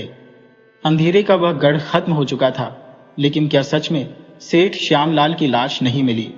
हवेली के ढाने के बाद गांव वालों ने राहत की सांस ली। कुछ दिनों तक गांव में शांति रही। बच्चे फिर से हंसने लगे, बूढ़े खाटों पर बैठकर फिर से हुक्के गुड़गुड़ाने लगे और औरतों ने अपने घरों के दरवाजे खोलकर तुलसी पर जल चढ़ाना शुरू कर दिया। लेकिन इन सबके बीच एक बात सबको खटक रही थी। सेठ श्यामलाल की लाश नहीं मिली थी। राम सिंह, कर्ण और देवदत्त ने गांव की सुरक्षा व्यवस्था मजबूत कर दी थी। गांव की सीमा पर 3 चौकियां बना दी गई। रात में गश्त शुरू हो गई थी, पर डर अब भी हवा में था। और फिर एक दिन अचानक गांव के एक कोने में रहने वाला गरीब धोबी हरिया गायब हो गया। उसकी पत्नी रोती हुई चौपाल पर आई और बोली, हरिया रात को खेत देखने गया था, अब तक लौटा नहीं। उसके कपड़ों में खून के निशान मिले हैं। गांव फिर से सहम गया। राम सिंह ने तुरंत कर्ण और देवदत्त को बुलाया। तीनों ने खेतों की ओर छानबीन शुरू की। झाड़ियों में खून के निशान थे और मिट्टी पर एक भारी जूते के गहरे निशान थे, जो किसी आम गांव वाले के नहीं हो सकते थे। निशान जंगल की ओर जाते थे। जंगल अब तक वीरान माना जाता था, लेकिन अब ऐसा लग रहा था मानो किसी ने वहां डेरा डाला हो। राम सिंह ने अपनी दूरबीन से एक चट्टान के पास हलचल देखी। तीनों दोस्त उसी ओर बढ़े। वहां पहुंचने पर उन्हें एक पुरानी गुफा दिखी। उसके अंदर से धुआं उठ रहा था। गुफा के अंदर जो दृश्य था उसने सबको हिला दिया। वहां सेठ श्यामलाल नहीं, बल्कि पूरी डाकुओं की टोली मौजूद थी, जिन्हें वे समझते थे कि मर चुके हैं या भाग गए हैं। उनमें से कुछ वही चेहरे थे जिन्होंने पहले हवेली में गांव वालों को कैद किया था। अब वे फिर से एक बड़ी साजिश की तैयारी में थे। सेठ श्यामलाल एक पत्थर की मूर्ति के सामने बैठा मंत्र पढ़ रहा था। उसकी आंखें और चेहरा अब पूरी तरह बदल चुका था। वह अब न इंसान लगता था, न पूरी तरह तांत्रिक, एक भयावह जीव बन चुका था। उसके शरीर पर जगह जगह कटे फटे निशान थे, लेकिन उसमें कोई दर्द नहीं दिख रहा था। गुफा में जो कुछ चल रहा था वह किसी काले जादू का हिस्सा था। गुफा की दीवारों पर खून से बने चित्र थे और एक कोने में 3 गांव वाले बेहोश पड़े थे। कर्ण ने तुरंत इशारा किया कि हमला करना अभी सही नहीं होगा। तीनों ने पहले गुफा से बाहर निकलकर गांव वालों को सच बताने का फैसला किया। गांव लौटकर उन्होंने पंचायत बुलाई। सबको बताया कि खतरा अभी टला नहीं है। पहले कुछ लोगों ने विश्वास नहीं किया, लेकिन जब हरिया के जैसे 2 और लोगों की लाशें जंगल के पास मिली तो गांव में फिर हाहाकार मच गया। राम सिंह ने कहा, अब वक्त आ गया है कि हम खुद इन डाकुओं का शिकार करें। ये शिकारी अब हमारे गांव की तरफ आंख उठाकर नहीं देख पाएंगे। एक रात को योजना बनाई गई। गांव के 25 युवा तैयार किए गए। उन्हें पुराने हथियार दिए गए, भाले, लाठियां, कुल्हाड़ियां और कुछ गांव के पुराने बंदूकें। हर किसी को काम सौंपा गया और फिर अंधेरी रात में चांद की धीमी रोशनी के बीच पूरी टोली जंगल की ओर बढ़ी। गुफा के पास पहुंचते ही सबने खुद को छुपा लिया। राम सिंह, कर्ण और देवदत्त सबसे पहले अंदर गए, बाकी बाहर तैनात रहे। जैसे ही वे अंदर पहुंचे, उन्होंने देखा कि आज रात फिर से बलिदान की तैयारी है। इस बार एक बच्चा बंधा हुआ था।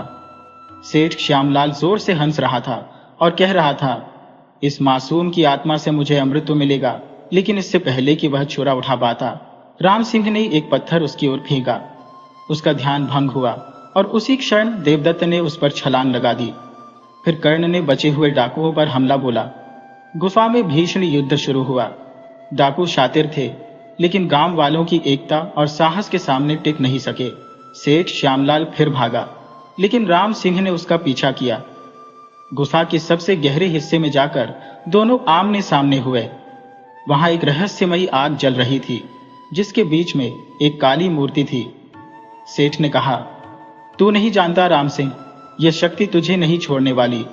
राम सिंह ने जवाब दिया, यह शक्ति किसी के अहंकार की गुलाम नहीं है। जो गांव को कष्ट देगा वह अब बचेगा नहीं। एक जोरदार संघर्ष के बाद राम सिंह ने सेठ को उसी आग में धकेल दिया। एक तेज चीख के साथ सेठ की देह जलने लगी। आग अचानक भड़क उठी और पूरा गुफा हिलने लगा। सभी गांव वाले बाहर की ओर भागे। जैसे ही सब बाहर निकले, गुफा एक जोरदार धमाके से ढह गई। गांव लौटते वक्त सब चुप थे। जो हुआ था वह कोई साधारण बात नहीं थी। गांव अब एक नई शुरुआत के लिए तैयार था। अगले दिन गांव में बड़ा यज्ञ हुआ। पुराना मंदिर फिर से सजा। लोग अब राम सिन्हा, कर्ण और देवदत्त को गांव के रक्षक कहने लगे। डर की जगह भरोसा आ गया था। लेकिन जंगल के उस पार एक धुंधली रात में कोई चुपचाप जमीन पर कुछ खुदाई कर रहा था। उस राख के ढेर से एक छोटी सी आंख चमक रही थी। शायद कहानी अभी खत्म नहीं हुई थी। शायद कोई और डाकुओं की दावत फिर से पक रही थी। गांव की मिट्टी में छिपे रहस्य, पुराने खंडहरों की खामोश दीवारें और लालच से अंधे इंसानों की कहानी हमें यही सिखाती है कि बुराई चाहे कितनी भी ताकतवर क्यों न हो, जब समाज एकजुट होता है तब वह सबसे बड़ी शक्ति बन जाता है। सेठ श्यामलाल की हवस, तंत्र मंत्र का घमंड और डाकुओं की निर्दयता अंततः उस सत्य और एकता के सामने टिक न सकी जो गांव वालों ने अपने साहस और विश्वास से कायम रखा।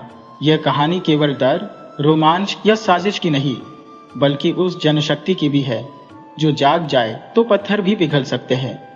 हमें यह भी समझना चाहिए कि भय को टिकने के लिए अज्ञान का साथ चाहिए होता है, लेकिन जब समाज शिक्षा, समझदारी और जागरूकता को अपनाता है तब वह अपने ही रक्षकों को जन्म देता है, जैसे राम सिंह, कर्ण और देवदत्त। डाकुओं की दावत एक प्रतीक है उन लालच, धोखे और अंधविश्वासों का जो समय समय पर हमारे जीवन में दस्तक देते हैं। यह हम पर निर्भर करता है कि हम उस दावत का हिस्सा बनते हैं या उसके अंत का कारण। और अंत में सत्य की राह मुश्किल हो सकती है, लेकिन उसका अंत सदा प्रकाशमय होता है। बुराई चाहे कितनी भी गहरी हो, जब गांव जागे तो अंधेरा खुद शरण मांगता है।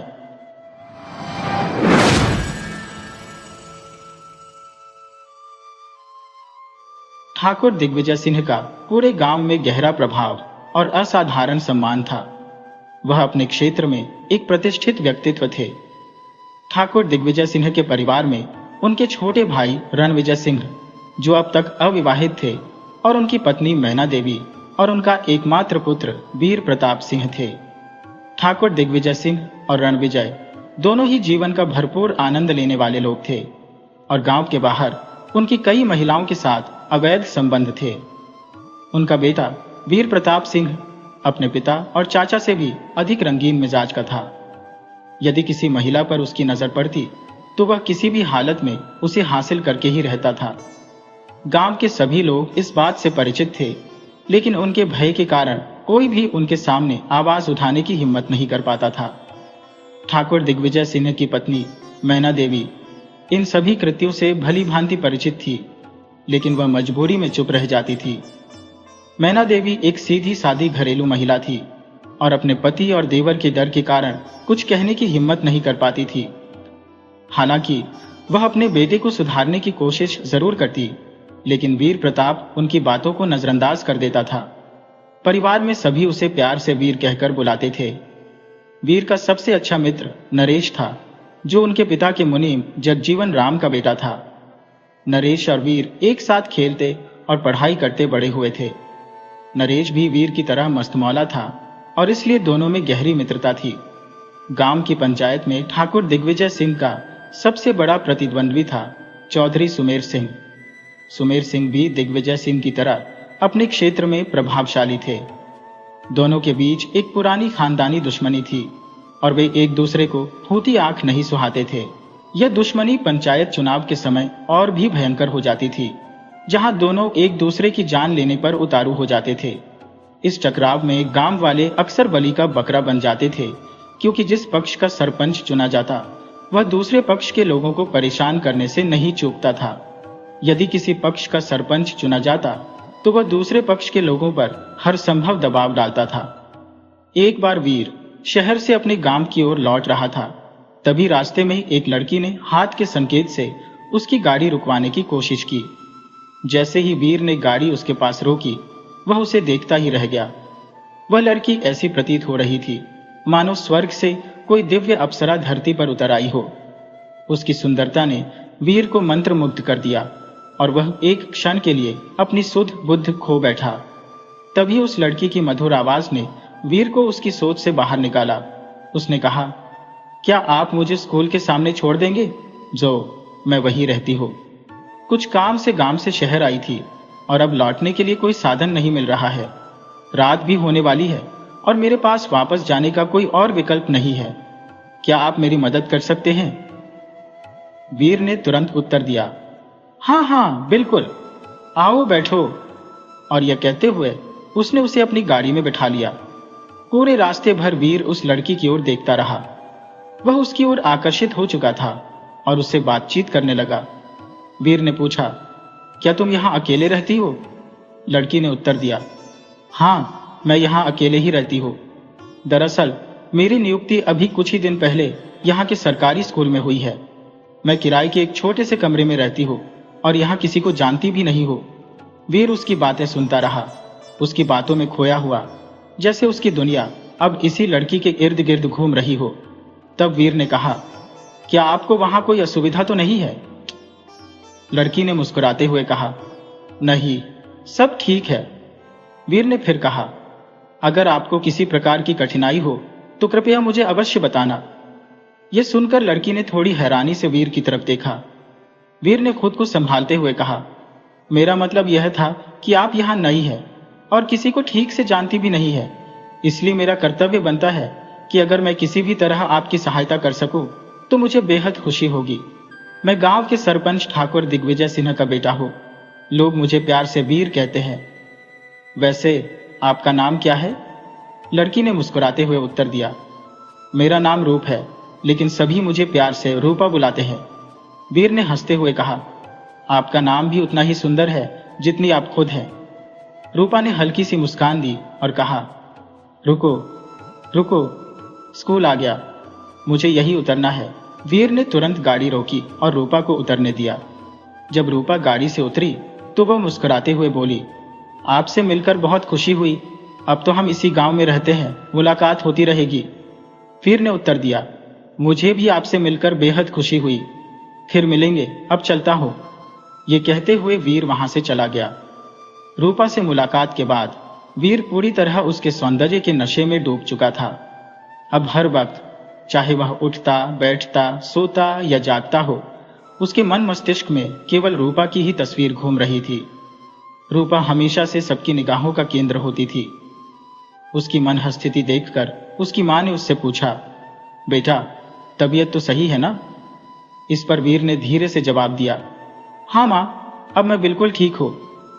लेकिन उसकी मां फिर भी चिंतित रही और बोली, तो फिर क्या बात है जो तुम आज इतने खोए खोए से लग रहे हो? यह सुनकर वीर ने धीरे से कहा, कुछ नहीं मां, बस थोड़ा सिर दर्द हो रहा था। उसकी मां ने तत्परता से कहा, आओ मैं दबा देती हूं। मगर वीर ने जल्दी से कहा, नहीं मां, मैंने सिर दर्द की गोली ले ली है, थोड़ी देर में ठीक हो जाएगा। यह कहकर वो अपने कमरे में चला गया और सारी रात रूपा के बारे में ही सोचता रहा। वह सुबह होने का बेसब्री से इंतजार करने लगा। सुबह होते ही वह जल्दी जल्दी तैयार होकर स्कूल पहुंच गया। वहां रूपा को देखकर उसकी खुशी का ठिकाना नहीं रहा। रूपा आज हल्के गुलाबी रंग की साड़ी पहनी थी और बेहद आकर्षक लग रही थी। वीर को देखकर रूपा मुस्कुराते हुए बोली, अरे वीर, प्रताप सिंह जी, आप यहाँ? वीर ने उत्तर दिया, हाँ, बस यूं ही मिलने का मन हुआ, इसलिए चला आया। वैसे मुझे वीर प्रताप सिंह कहने की बजाय सिर्फ वीर कहना बेहतर लगेगा।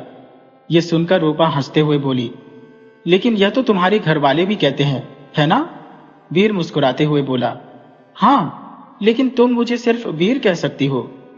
रूपा ने शरारत भरे अंदाज में कहा, ठीक है, लेकिन एक शर्त है। वीर ने उत्सुकता से पूछा, कौन सी शर्त? रूपा ने हंसते हुए जवाब दिया, तुम्हें मुझसे दोस्ती करनी पड़ेगी। यह सुनकर वीर की खुशी का ठिकाना नहीं रहा, क्योंकि वह इसी पल का इंतजार कर रहा था। वह बोला, हाँ, क्यों नहीं? आज से हम दोनों अच्छे दोस्त हैं। तुम अपनी हर समस्या मुझसे साझा कर सकती हो। यह सुनकर रूपा बोली, आप जैसा दोस्त पाकर मुझे भी बहुत खुशी हो रही है। अब रूपा और वीर गहरे मित्र बन चुके थे। वे अपना खाली वक्त एक दूसरे के साथ बातें करने और घूमने फिरने में बिताने लगे। उनके साथ साथ नरेश भी रूपा से काफी घुल मिल गया और वह भी रूपा का अच्छा दोस्त बन गया था। एक दिन वीर ने हिम्मत जुटाकर रूपा से अपने प्रेम का इजहार किया और शादी का प्रस्ताव रखा। इस पर रूपा कुछ देर तक चुप रही और फिर बोली, वीर, हमारी शादी संभव नहीं है। वीर ने हैरानी से पूछा, क्यों? रूपा ने उदासी भरी आवाज में कहा, वीर, तुम एक रईस खानदान से हो, जबकि मैं अनाथ और बेहद गरीब हूं। इस दुनिया में मेरा कोई नहीं है। मुझसे विवाह करने पर तुम्हें और तुम्हारे परिवार को शर्मिंदगी और अपमान का सामना करना पड़ेगा। लोग तुम्हारी आलोचना करेंगे और तुमसे तमाम सवाल पूछेंगे। तुम्हें मुझसे कहीं बेहतर और प्रतिष्ठित घराने की लड़की मिल सकती है। रूपा ने उदासी से कहा। यह सुनकर वीर ने दृढ़ता से कहा, रूपा, मैं केवल तुमसे प्रेम करता हूं और तुमसे ही विवाह करूंगा। मुझे इन दुनियावी बातों से कोई फर्क नहीं पड़ता। ये कहकर वीर वहां से चला गया और अपने माता पिता से जाकर सारी बात बताई। पहले तो यह सुनकर दिग्विजय सिंह और रणविजय सिंह बहुत नाराज हुए। वे बोले, तू उस मास्टरनी के साथ जैसा चाहे वैसा कर सकता है, लेकिन उसे हम अपने घर की बहू कभी नहीं बना सकते। पर वीर अडिग था। उसने साफ कह दिया, मैं शादी करूंगा तो केवल रूपा से, क्योंकि मैं उसी से प्रेम करता हूं। वीर की मां मैना देवी ने अपने पति और रणविजय को समझाया, जिसके बाद वे अनिच्छा से मान गए। वीर यह सुनकर बेहद खुश हुआ और अपने कमरे में चला गया। लेकिन दिग्विजय सिंह और रणविजय सिंह के मन में कुछ और ही योजना चल रही थी। वे रूपा जैसी अनाथ लड़की से वीर की शादी करवाकर जनता की सहानुभूति हासिल करना चाहते थे, जिससे वे सरपंच के चुनाव में जीत हासिल कर सकें। उनकी योजना यह थी कि चुनाव से पहले वीर और रूपा की शादी करवा दी जाए, जिससे लोगों का ध्यान उनकी ओर जाए और वे वोट हासिल कर सके। उसके बाद वे किसी दुर्घटना का बहाना बनाकर रूपा को खत्म कर देंगे और कुछ समय बाद किसी प्रतिष्ठित घराने की लड़की से वीर का विवाह कर देंगे। रूपा इस साजिश से अनजान थी और वीर से विवाह की बात सुनकर खुशी से फूली नहीं समाई।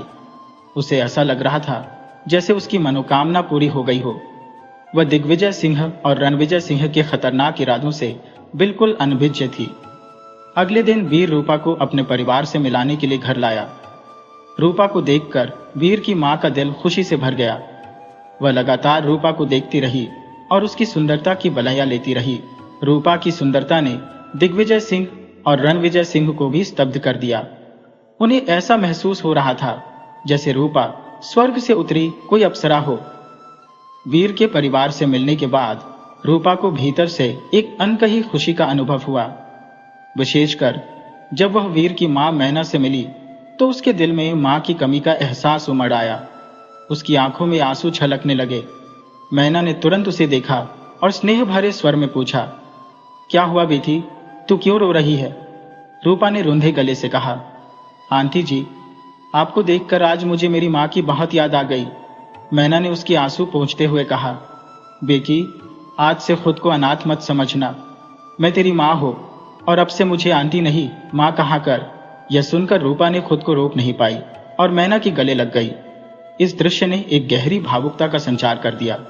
अगले ही दिन ठाकुर दिग्विजय सिंह ने पूरे गांव के सामने अपने बेटे वीर और रूपा की शादी की घोषणा कर दी। यह सुनते ही गांव के लोग हैरत में पड़ गए। इतने प्रतिष्ठित परिवार का इकलौता बेटा एक अनाथ और गरीब लड़की से विवाह करेगा, यह बात सभी के लिए अप्रत्याशित थी। ठाकुर साहब के इस कदम की चर्चा हर तरफ थी। लोग उनकी दरिया दिली की प्रशंसा कर रहे थे। हालांकि जब यह खबर चौधरी सुमेर सिंह तक पहुंची तो उसके मन में गुस्से की लहर दौड़ गई। वह जानता था कि यह ठाकुर दिग्विजय सिंह की कोई नई चाल थी, चुनाव जीतने की। चौधरी सुमेर सिंह ने ठान लिया था कि वह इस चाल को सफल नहीं होने देगा। 2 दिन बाद वीर और रूपा की सगाई का मुहूर्त तय किया गया। पूरे गांव को आमंत्रण भेजा गया, जो एक असाधारण घटना थी, क्योंकि पहले कभी ठाकुर साहब या चौधरी सुमेर सिंह ने गांव वालों को इस तरह के आयोजनों में शामिल नहीं किया था। यहाँ तक कि सगाई के निमंत्रण में चौधरी सुमेर सिंह को भी बुलाया गया, जिसे पाकर वह दुविधा में पड़ गया। उसे समझ आ गया कि ठाकुर दिग्विजय सिंह उसे नीचा दिखाने के लिए यह सब कर रहे हैं।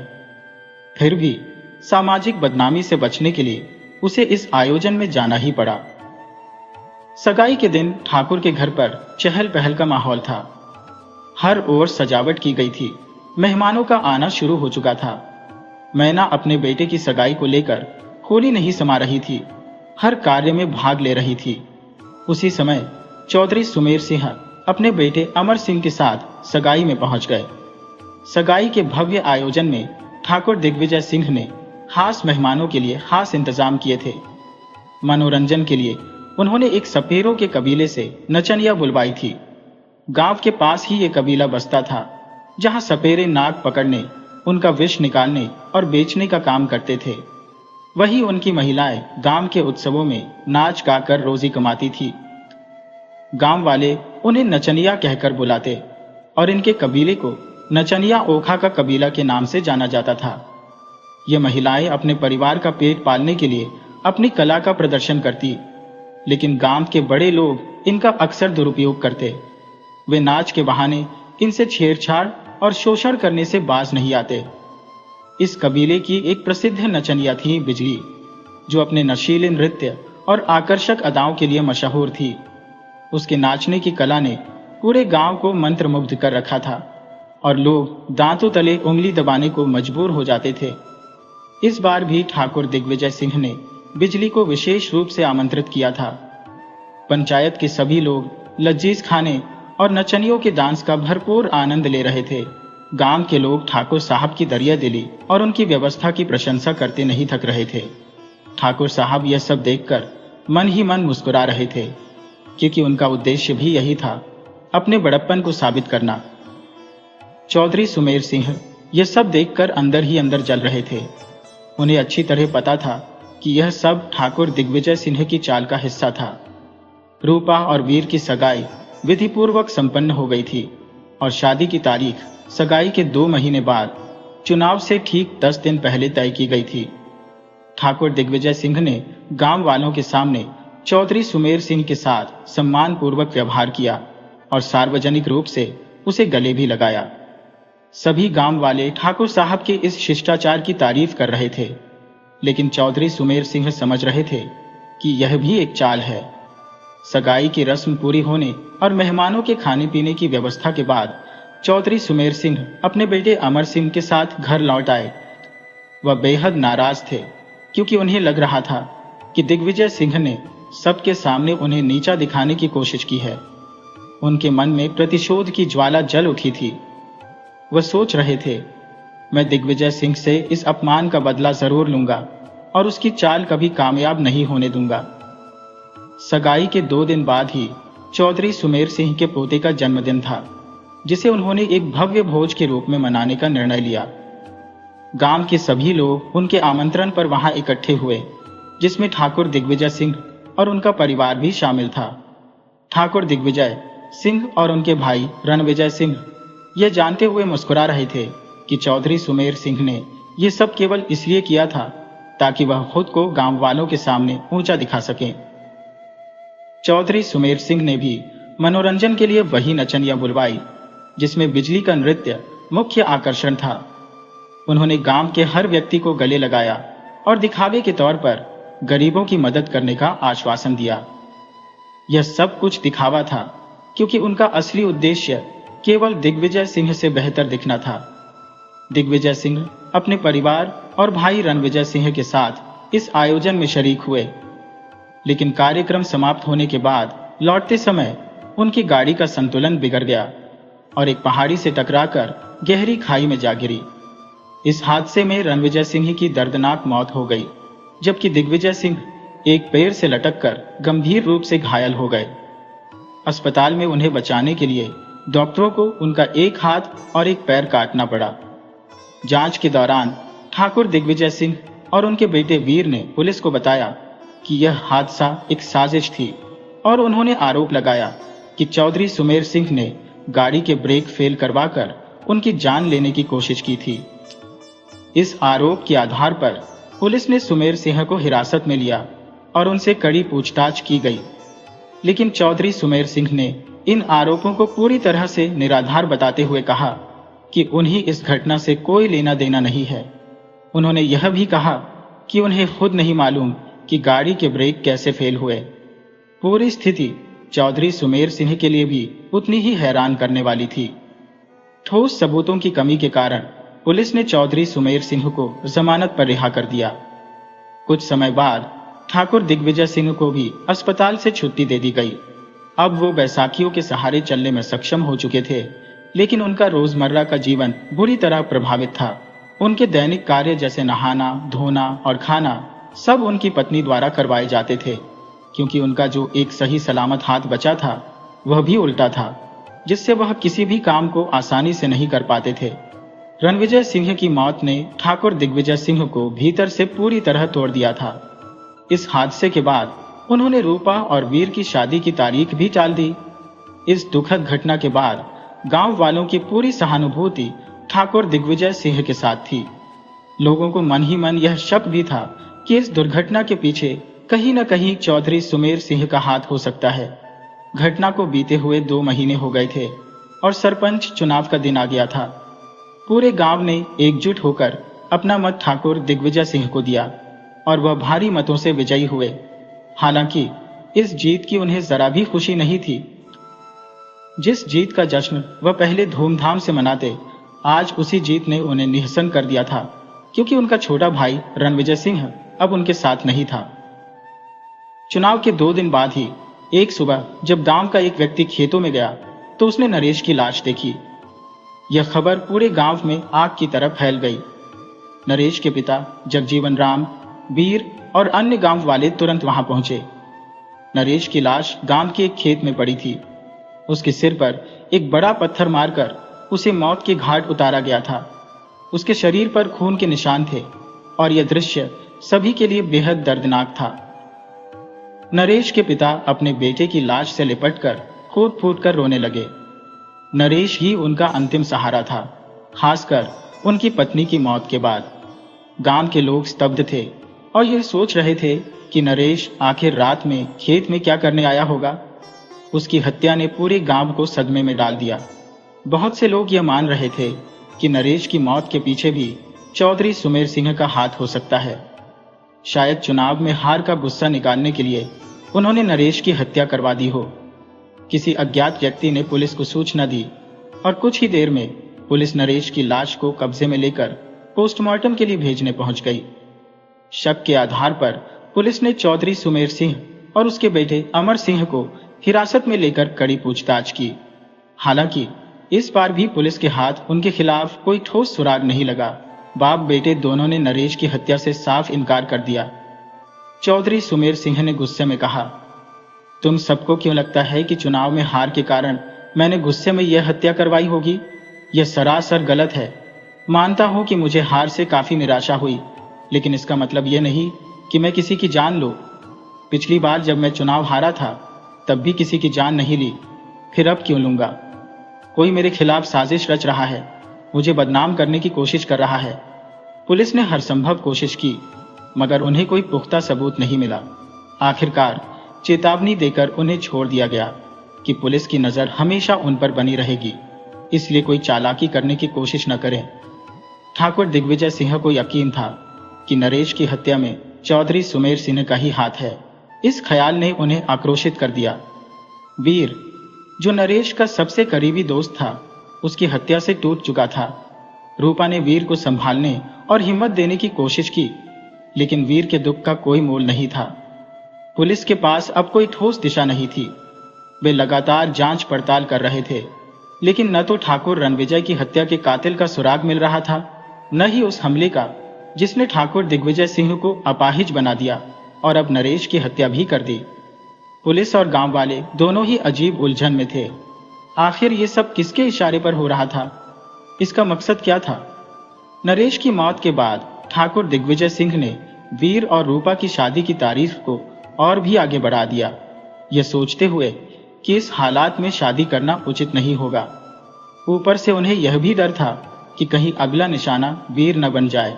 इस चिंता के चलते ठाकुर ने शादी का विचार फिलहाल टाल दिया। लेकिन वीर इस निर्णय से बिल्कुल भी खुश नहीं था। वीर को अपने चाचा और नरेश की मृत्यु का दुख तो था, लेकिन उससे भी ज्यादा पीड़ा उसे रूपा से दूर रहने की हो रही थी। वह अब किसी भी कीमत पर रूपा को अपने पास पाना चाहता था। उसकी आत्मा में बेसब्री की एक आग जल रही थी, जो उसे जल्द से जल्द रूपा को हासिल करने के लिए मजबूर कर रही थी। इसी जल्दबाजी में उसने अपने पिता ठाकुर दिग्विजय सिंह से तुरंत शादी की बात की, परंतु ठाकुर ने साफ इनकार कर दिया। यह सुनकर वीर का दिल टूट गया और जब उसे कोई रास्ता नहीं सूझा तो उसने एक खतरनाक योजना बनाई। उसने सोचा, शादी की बातें तो चलती रहेंगी, लेकिन मैं अब और इंतजार नहीं कर सकता। एक दिन जब ठाकुर दिग्विजय सिंह और उनकी पत्नी दवा लेने अस्पताल गए थे, वीर ने घर के सभी नौकरों की छुट्टी कर दी। यह उसे एक सुनहरा मौका लग रहा था। उसने रूपा को अकेले में मिलने के लिए घर बुला लिया ताकि वह अपनी इच्छा पूरी कर सके। उस वक्त घर में सिर्फ वीर और रूपा थे। अचानक घर में आग लग गई। आग इतनी भयंकर थी कि पूरे घर को अपनी चपेट में ले लिया। वीर और रूपा अपनी जान बचाने के लिए जोर जोर से चिल्लाने लगे। उनकी चीखें सुनकर गांव वाले इकट्ठे हो गए। लोग अपने घरों से पानी लेकर आग बुझाने की कोशिश कर रहे थे, लेकिन आग और भी भड़कती जा रही थी। आग इतनी विकराल हो चुकी थी कि उसे रोकना मुश्किल हो गया था। रूपा किसी तरह घर से भागकर बाहर आ गई, लेकिन उसके शरीर पर चोटें आई। वह रोते हुए भीड़ से बार बार वीर को बचाने की गुहार लगा रही थी। जब ठाकुर दिग्विजय सिंह और उनकी पत्नी अस्पताल से वापस आए तो उन्होंने अपने घर को आग में जलते हुए देखा और घबरा गए। किसी ने उन्हें बताया कि वीर अंदर फंसा हुआ है। ठाकुर ने अपने बेटे को बचाने की कोशिश की, लेकिन लोगों ने उन्हें रोक लिया। आग को काबू करने के लिए दमकल गाड़ी और पुलिस को बुलाया गया, लेकिन जब तक वे पहुंचे तब तक पूरा घर आग में जल चुका था। वीर की जलकर मौत हो गई थी। अपने बेटे की मौत से उसकी मां मैना देवी सदमे में पागल हो गई और ठाकुर दिग्विजय सिंह अपने पूरे संसार को राख में तब्दील होता देख अवाक रह गए। पुलिस को वीर की जली हुई लाश मिली। गांव वाले ठाकुर को सांत्वना दे रहे थे, लेकिन वह अपना सब कुछ खो चुके थे। मैना देवी को अस्पताल में भर्ती करवाया गया। अस्पताल के उस कमरे में रूपा मैना देवी का सहारा बनने की कोशिश कर रही थी, परंतु मैना देवी अपने बेटे की मौत के गहरे शोक में डूबी हुई थी। ठाकुर दिग्विजय सिंह के जीवन में त्रासदी का तूफान उनके पूरे परिवार और गृहस्थी को तहस नहस कर चुका था। वह जैसे ही पुलिस की लापरवाही को याद करते, गुस्से और दुख से भरे हुए उन्हें कोसने लगते। आंसुओं से भरी आवाज में वह बार बार पुलिस को कोसते हुए कहते, अगर उन्होंने कातिल को समय पर पकड़ा होता तो आज मेरा बेटा जिंदा होता। उनके इस हृदय विदारक दृश्य ने वहां मौजूद हर किसी का मन द्रवित कर दिया था। नरेश के पिता जगजीवन राम ठाकुर साहब को अपने घर ले गए, जहां शायद वह उनके दर्द को बेहतर समझ सकते थे। इस बीच पुलिस ने शक के आधार पर फिर से चौधरी सुमेर सिंह और उनके बेटे को हिरासत में लिया, लेकिन कोई ठोस सबूत न मिलने पर उन्हें पूछताछ के बाद रिहा कर दिया। जब पुलिस ने वीर की मौत के संदर्भ में रूपा से सवाल जवाब किए तो उसने बताया कि वीर ने उसे किसी महत्वपूर्ण कार्य के सिलसिले में घर पर बुलाया था। वे दोनों आपस में बातचीत कर ही रहे थे कि अचानक घर के पीछे से जलने की दुर्गंध आने लगी। घबराकर जब उन्होंने मकान के पिछवाड़े का दरवाजा खोला तो वहां आग धधक रही थी। आग की भयावहता देखकर वे दंग रह गए। इससे पहले कि वे कुछ कर पाते, आग पूरे घर में फैल चुकी थी। रूपा ने आंसुओं से भरी आंखों से कहा, मैं और वीर अपनी जान बचाने के लिए घर से बाहर भागे। किसी तरह मैं तो बाहर निकल आई, लेकिन वीर जैसे ही बाहर आने की कोशिश कर रहा था, तभी कोई जलती हुई चीज उस पर गिर गई। उसके कपड़ों ने आग पकड़ ली और वह जलती लपटों में घिर गया।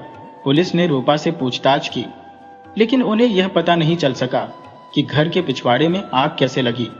इस रहस्यमयी घटना से पुलिस भी उलझन में थी कि आखिर ऐसा कैसे हो सकता है। देखते ही देखते यह खबर पूरे जिले में फैल गई, मानो आग की लपटें हर ओर पहुंच गई हो। मीडिया के लोग पुलिस पर सवालों की बौछार कर रहे थे और पुलिस खुद उन सवालों के जवाब ढूंढने में असमर्थ हो रही थी। पुलिस का पूरा दल उस कातिल की खोज में जुटा हुआ था, लेकिन लाख कोशिशों के बावजूद वे कोई सुराग नहीं पा सके। इस मामले ने पुलिस को हिलाकर रख दिया था, क्योंकि कातिल बहुत चालाकी से खेल रहा था। उसने बड़ी सफाई से 3 हत्याएं कर दी और ठाकुर दिग्विजय सिंह के जीवन को पूरी तरह तबाह कर दिया। ठाकुर साहब अब एक चलती फिरती लाश जैसे हो गए थे। उनका दिल बार बार यही सोचकर तड़पता था कि अगर वह कातिल उनके हाथ आ जाए तो वह उसे जिंदा नहीं छोड़ेंगे।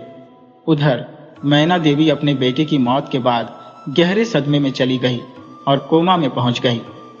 डॉक्टरों ने उन्हें बचाने की बहुत कोशिश की, लेकिन वे नाकाम रहे। मीडिया के बढ़ते दबाव और लोगों में पुलिस के प्रति आक्रोश को देखते हुए सरकार ने पुराने एएसपी को हटाकर नए एएसपी अशोक वर्मा को नियुक्त किया। अशोक वर्मा जटिल मामलों को सुलझाने में माहिर थे। उन्होंने इस केस के हर पहलू को बारीकी से देखा और उन स्थानों का दौरा किया जहां रणविजय सिंह, नरेश और वीर की हत्या हुई थी। उन्होंने चौधरी सुमेर सिंह और उसके बेटे से भी सख्त पूछताछ की, लेकिन उनके हाथ कोई ठोस सुराग नहीं लगा। लंबी जांच के बाद अशोक वर्मा के मन में एक विचार आया। उन्होंने अपने विचार को किसी के साथ साझा किए बिना इस मामले को खुद सुलझाने का निर्णय लिया। कड़ी छानबीन के बाद उन्हें एक महत्वपूर्ण सुराग हाथ लगा। उन्होंने तुरंत अपनी टीम को लेकर ठाकुर दिग्विजय सिंह के पास पहुंचने का निर्णय लिया। पहले उन्होंने ठाकुर साहब से गहन पूछताछ की, फिर गांव के लोगों से बात की और अंत में रूपा को थाने लाकर उससे सवाल जवाब किए। अशोक वर्मा ने कड़े शब्दों में रूपा से कहा, रूपा जी, आपका पूरा नाम क्या है? रूपा ने जवाब दिया, जी, मेरा नाम रूपवती है। अशोक वर्मा ने गंभीर स्वर में कहा, अपने परिवार के बारे में कुछ बताइए। उनकी सवालों की चुभती नजर से बचते हुए रूपा बोली, मेरा कोई परिवार नहीं है। मैं अनाथ हूं और अनाथालय में पली बढ़ी हूं। एएसपी अशोक वर्मा ने सख्त लहजे में कहा, तो आप इस गांव में पहली बार तब आई थी जब आपको यहाँ की स्कूल में नियुक्ति मिली? रूपा ने सहमति में सिर हिलाया, लेकिन वर्मा का गुस्सा बढ़ रहा था।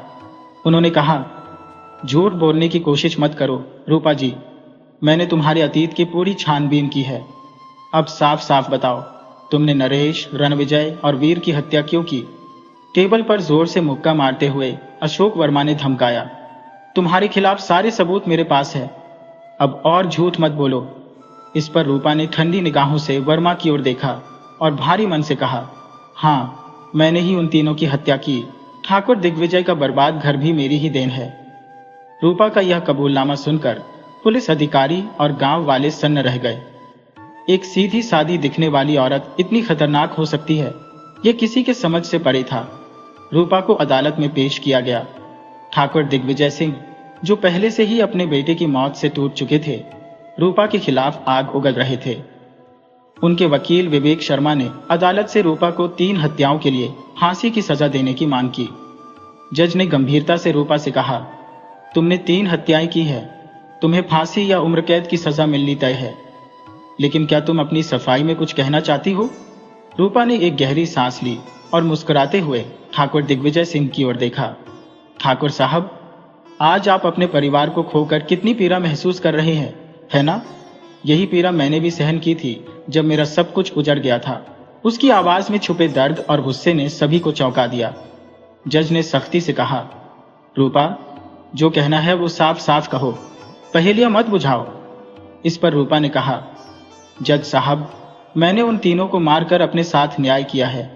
वो मेरे जीवन को बर्बाद करने वाले थे और मैंने उनसे बदला लिया है। ठाकुर दिग्विजय सिंह क्रोधित होकर बोले, कौन सा बदला? हमने क्या बिगाड़ा था तुम्हारा?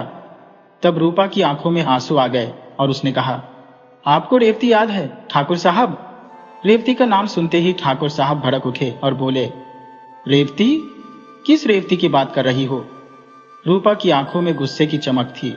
उसने कठोरता से कहा, इतनी जल्दी भूल गए ठाकुर साहब? हाँ, मैं उसी रेवती की बात कर रही हूं।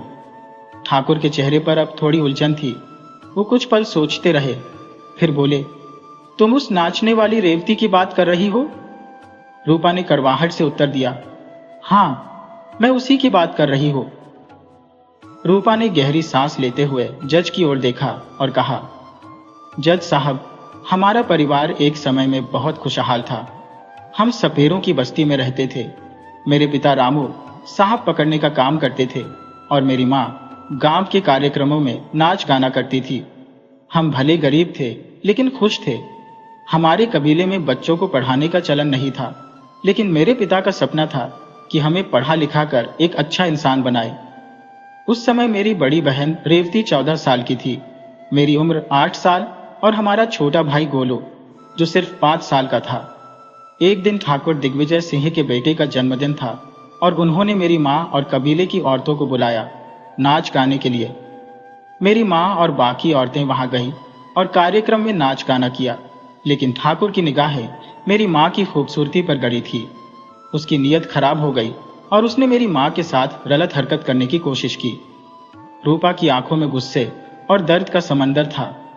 उसने भारी स्वर में कहा, लेकिन मेरी माँ ने विरोध किया और अपमानित होकर वापस कबीले लौट आई। उन्होंने सारी घटना मेरे पिता को बताई और मेरे पिता को इस घटना से बहुत क्रोध आया। ठाकुर दिग्विजय सिंह ने अपनी हवेली वापस बुलाने के लिए कुछ आदमी भेजे, पर मेरी मां ने उनके साथ जाने से साफ इनकार कर दिया। उनके इस इनकार से गुस्से में बौखलाए ठाकुर दिग्विजय अपने भाई रणविजय और कुछ गुंडों के साथ हमारे कबीले पर धावा बोल दिया। वहां पहुंचकर उन्होंने मेरी मां से जबरदस्ती करने की कोशिश की। जब मेरे पिता ने उनका विरोध किया तो उन लोगों ने उन्हें तब तक बेरहमी से डंडों से पीटा जब तक उनका दम न निकल गया। मेरे छोटे मासूम भाई गोलू ने जब देखा कि पिता को निर्दयता से मारा जा रहा है, वह बिलखते हुए उनके पास जाकर उनसे चिपक गया, लेकिन इन दरिंदों ने उसके मासूम होने की भी परवाह नहीं की। उन बेदर्दों ने उसे भी पीट पीट कर मौत के घाट उतार दिया। हम दोनों बहनें, मैं और मेरी बड़ी बहन रेवती, कोने में खड़ी होकर डर से थरथराती हुई यह पूरा भयावह दृश्य देख रही थी। ठाकुर दिग्विजय और उनके भाई ने इसके बाद मेरी मां के साथ जबरदस्ती की कोशिश की। अपनी इज्जत बचाने के लिए मां ने पास पड़ा एक चाकू उठाकर अपने पेट में घोंप लिया और वही आत्महत्या कर ली। कबीले के लोग सब कुछ चुपचाप देखते रहे, मगर डर के मारे कोई हमारी मदद के लिए आगे नहीं आया। ठाकुर दिग्विजय सिंह और उनके भाई की वहशियत ने मेरा हंसता खेलता परिवार मिट्टी में मिला दिया था। हम इतने डरे हुए थे कि पुलिस में शिकायत दर्ज कराने की हिम्मत भी नहीं कर सके। मेरी दादी ने मुझे एक गांव के शिक्षक की मदद से अनाथ आश्रम भेज दिया, जबकि मेरी बहन किसी तरह अपनी जिंदगी के दिनों को गुजार रही थी। लेकिन दुर्भाग्य ने पीछा नहीं छोड़ा। ठाकुर दिग्विजय के बेटे वीर और उसके दोस्त नरेश की नजर एक दिन मेरी बहन पर पड़ी और उनकी नीयत बिगड़ गई। उन्होंने मेरी बहन का अपहरण कर लिया। उसके साथ दरिंदगी करने के बाद उन दरिंदों ने उसकी गला दबाकर हत्या कर दी। जब उनसे भी मन नहीं भरा तो उन दुष्टों ने मिट्टी का तेल छिड़क कर उसे जला दिया। इस विभत्स घटना को सहन न कर पाने के कारण मेरी दादी भी सदमे में चल बसी। अब मेरी दुनिया में कोई नहीं बचा था। यह सब जानकर भी मैं उस गांव वापस नहीं जा पाई, परंतु मन में बदले की आग जलने लगी। मैंने कसम खाई थी कि जिस तरह ठाकुर दिग्विजय सिंह ने मेरे परिवार को बर्बाद किया है, वैसे ही मैं उनके परिवार को तबाह करूंगी। किस्मत का खेल ऐसा था कि मेरी नौकरी उसी गांव में लग गई। मेरा काम और भी आसान हो गया। जब मैं 9 साल की थी, उस समय इस गांव से अनाथ आश्रम गई थी, इसलिए इतने साल बाद कोई भी मुझे पहचान नहीं पाया। मैंने सबसे पहले उनके बेटे वीर को अपने मोहपाश में फंसाया। उस दिन जब चौधरी सुमेर के पोते के जन्मदिन से लौट रहे थे, मैंने पहले ही मौका देखकर उनकी गाड़ी का ब्रेक फेल कर दिया था, लेकिन किस्मत ने शायद ठाकुर दिग्विजय सिंह को बचा लिया। मुझे समझ नहीं आया ये कैसे हो गया। फिर जैसे वीर को अपने मोहजाल में फंसाया था, वैसे ही नरेश को भी अपने प्रेम के छलावे में फंसा लिया। उसे विश्वास दिलाया कि मेरा प्रेम वीर से नहीं बल्कि उससे है। इसी धोखे का फायदा उठाते हुए उसे एक रात खेत में मिलने बुलाया और समय देखकर उसकी हत्या कर दी। मेरा इरादा तबाही का था, खासकर उस भीड़ से बदला लेना जिसने मेरे जीवन को बर्बाद किया था। एक दिन वीर ने मुझे अपने घर बुलाया और मैंने चाय बनाने का बहाना किया।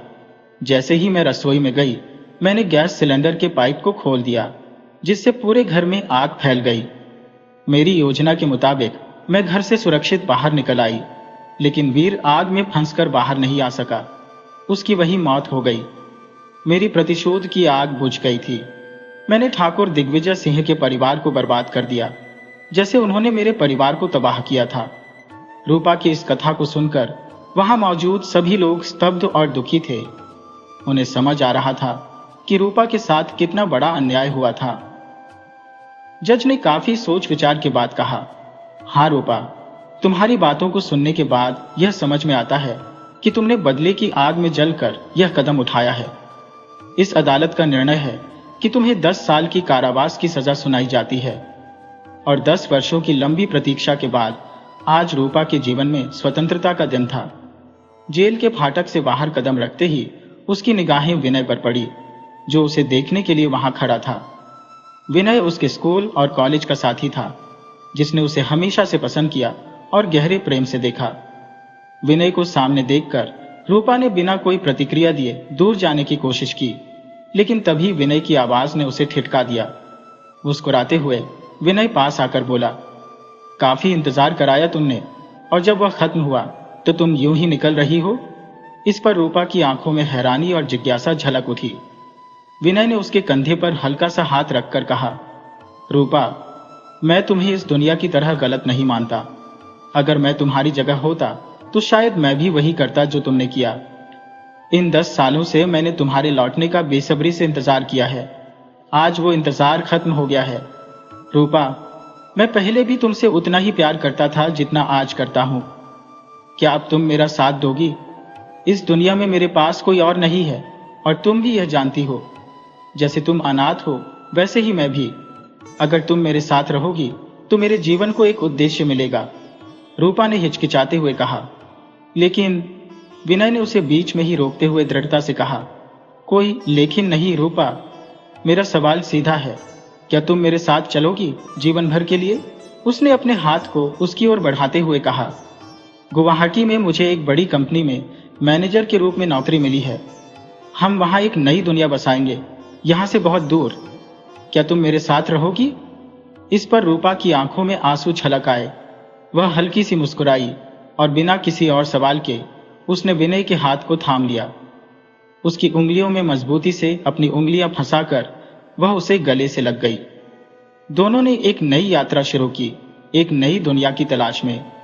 कुछ समय बाद विनय और रूपा ने विवाह कर लिया और 1 साल बाद उनके घर एक प्यारी सी बेटी का जन्म हुआ। अब वे दोनों अपने बच्चे के साथ खुशी खुशी जीवन बिता रहे थे, नए सपनों और उम्मीदों के साथ।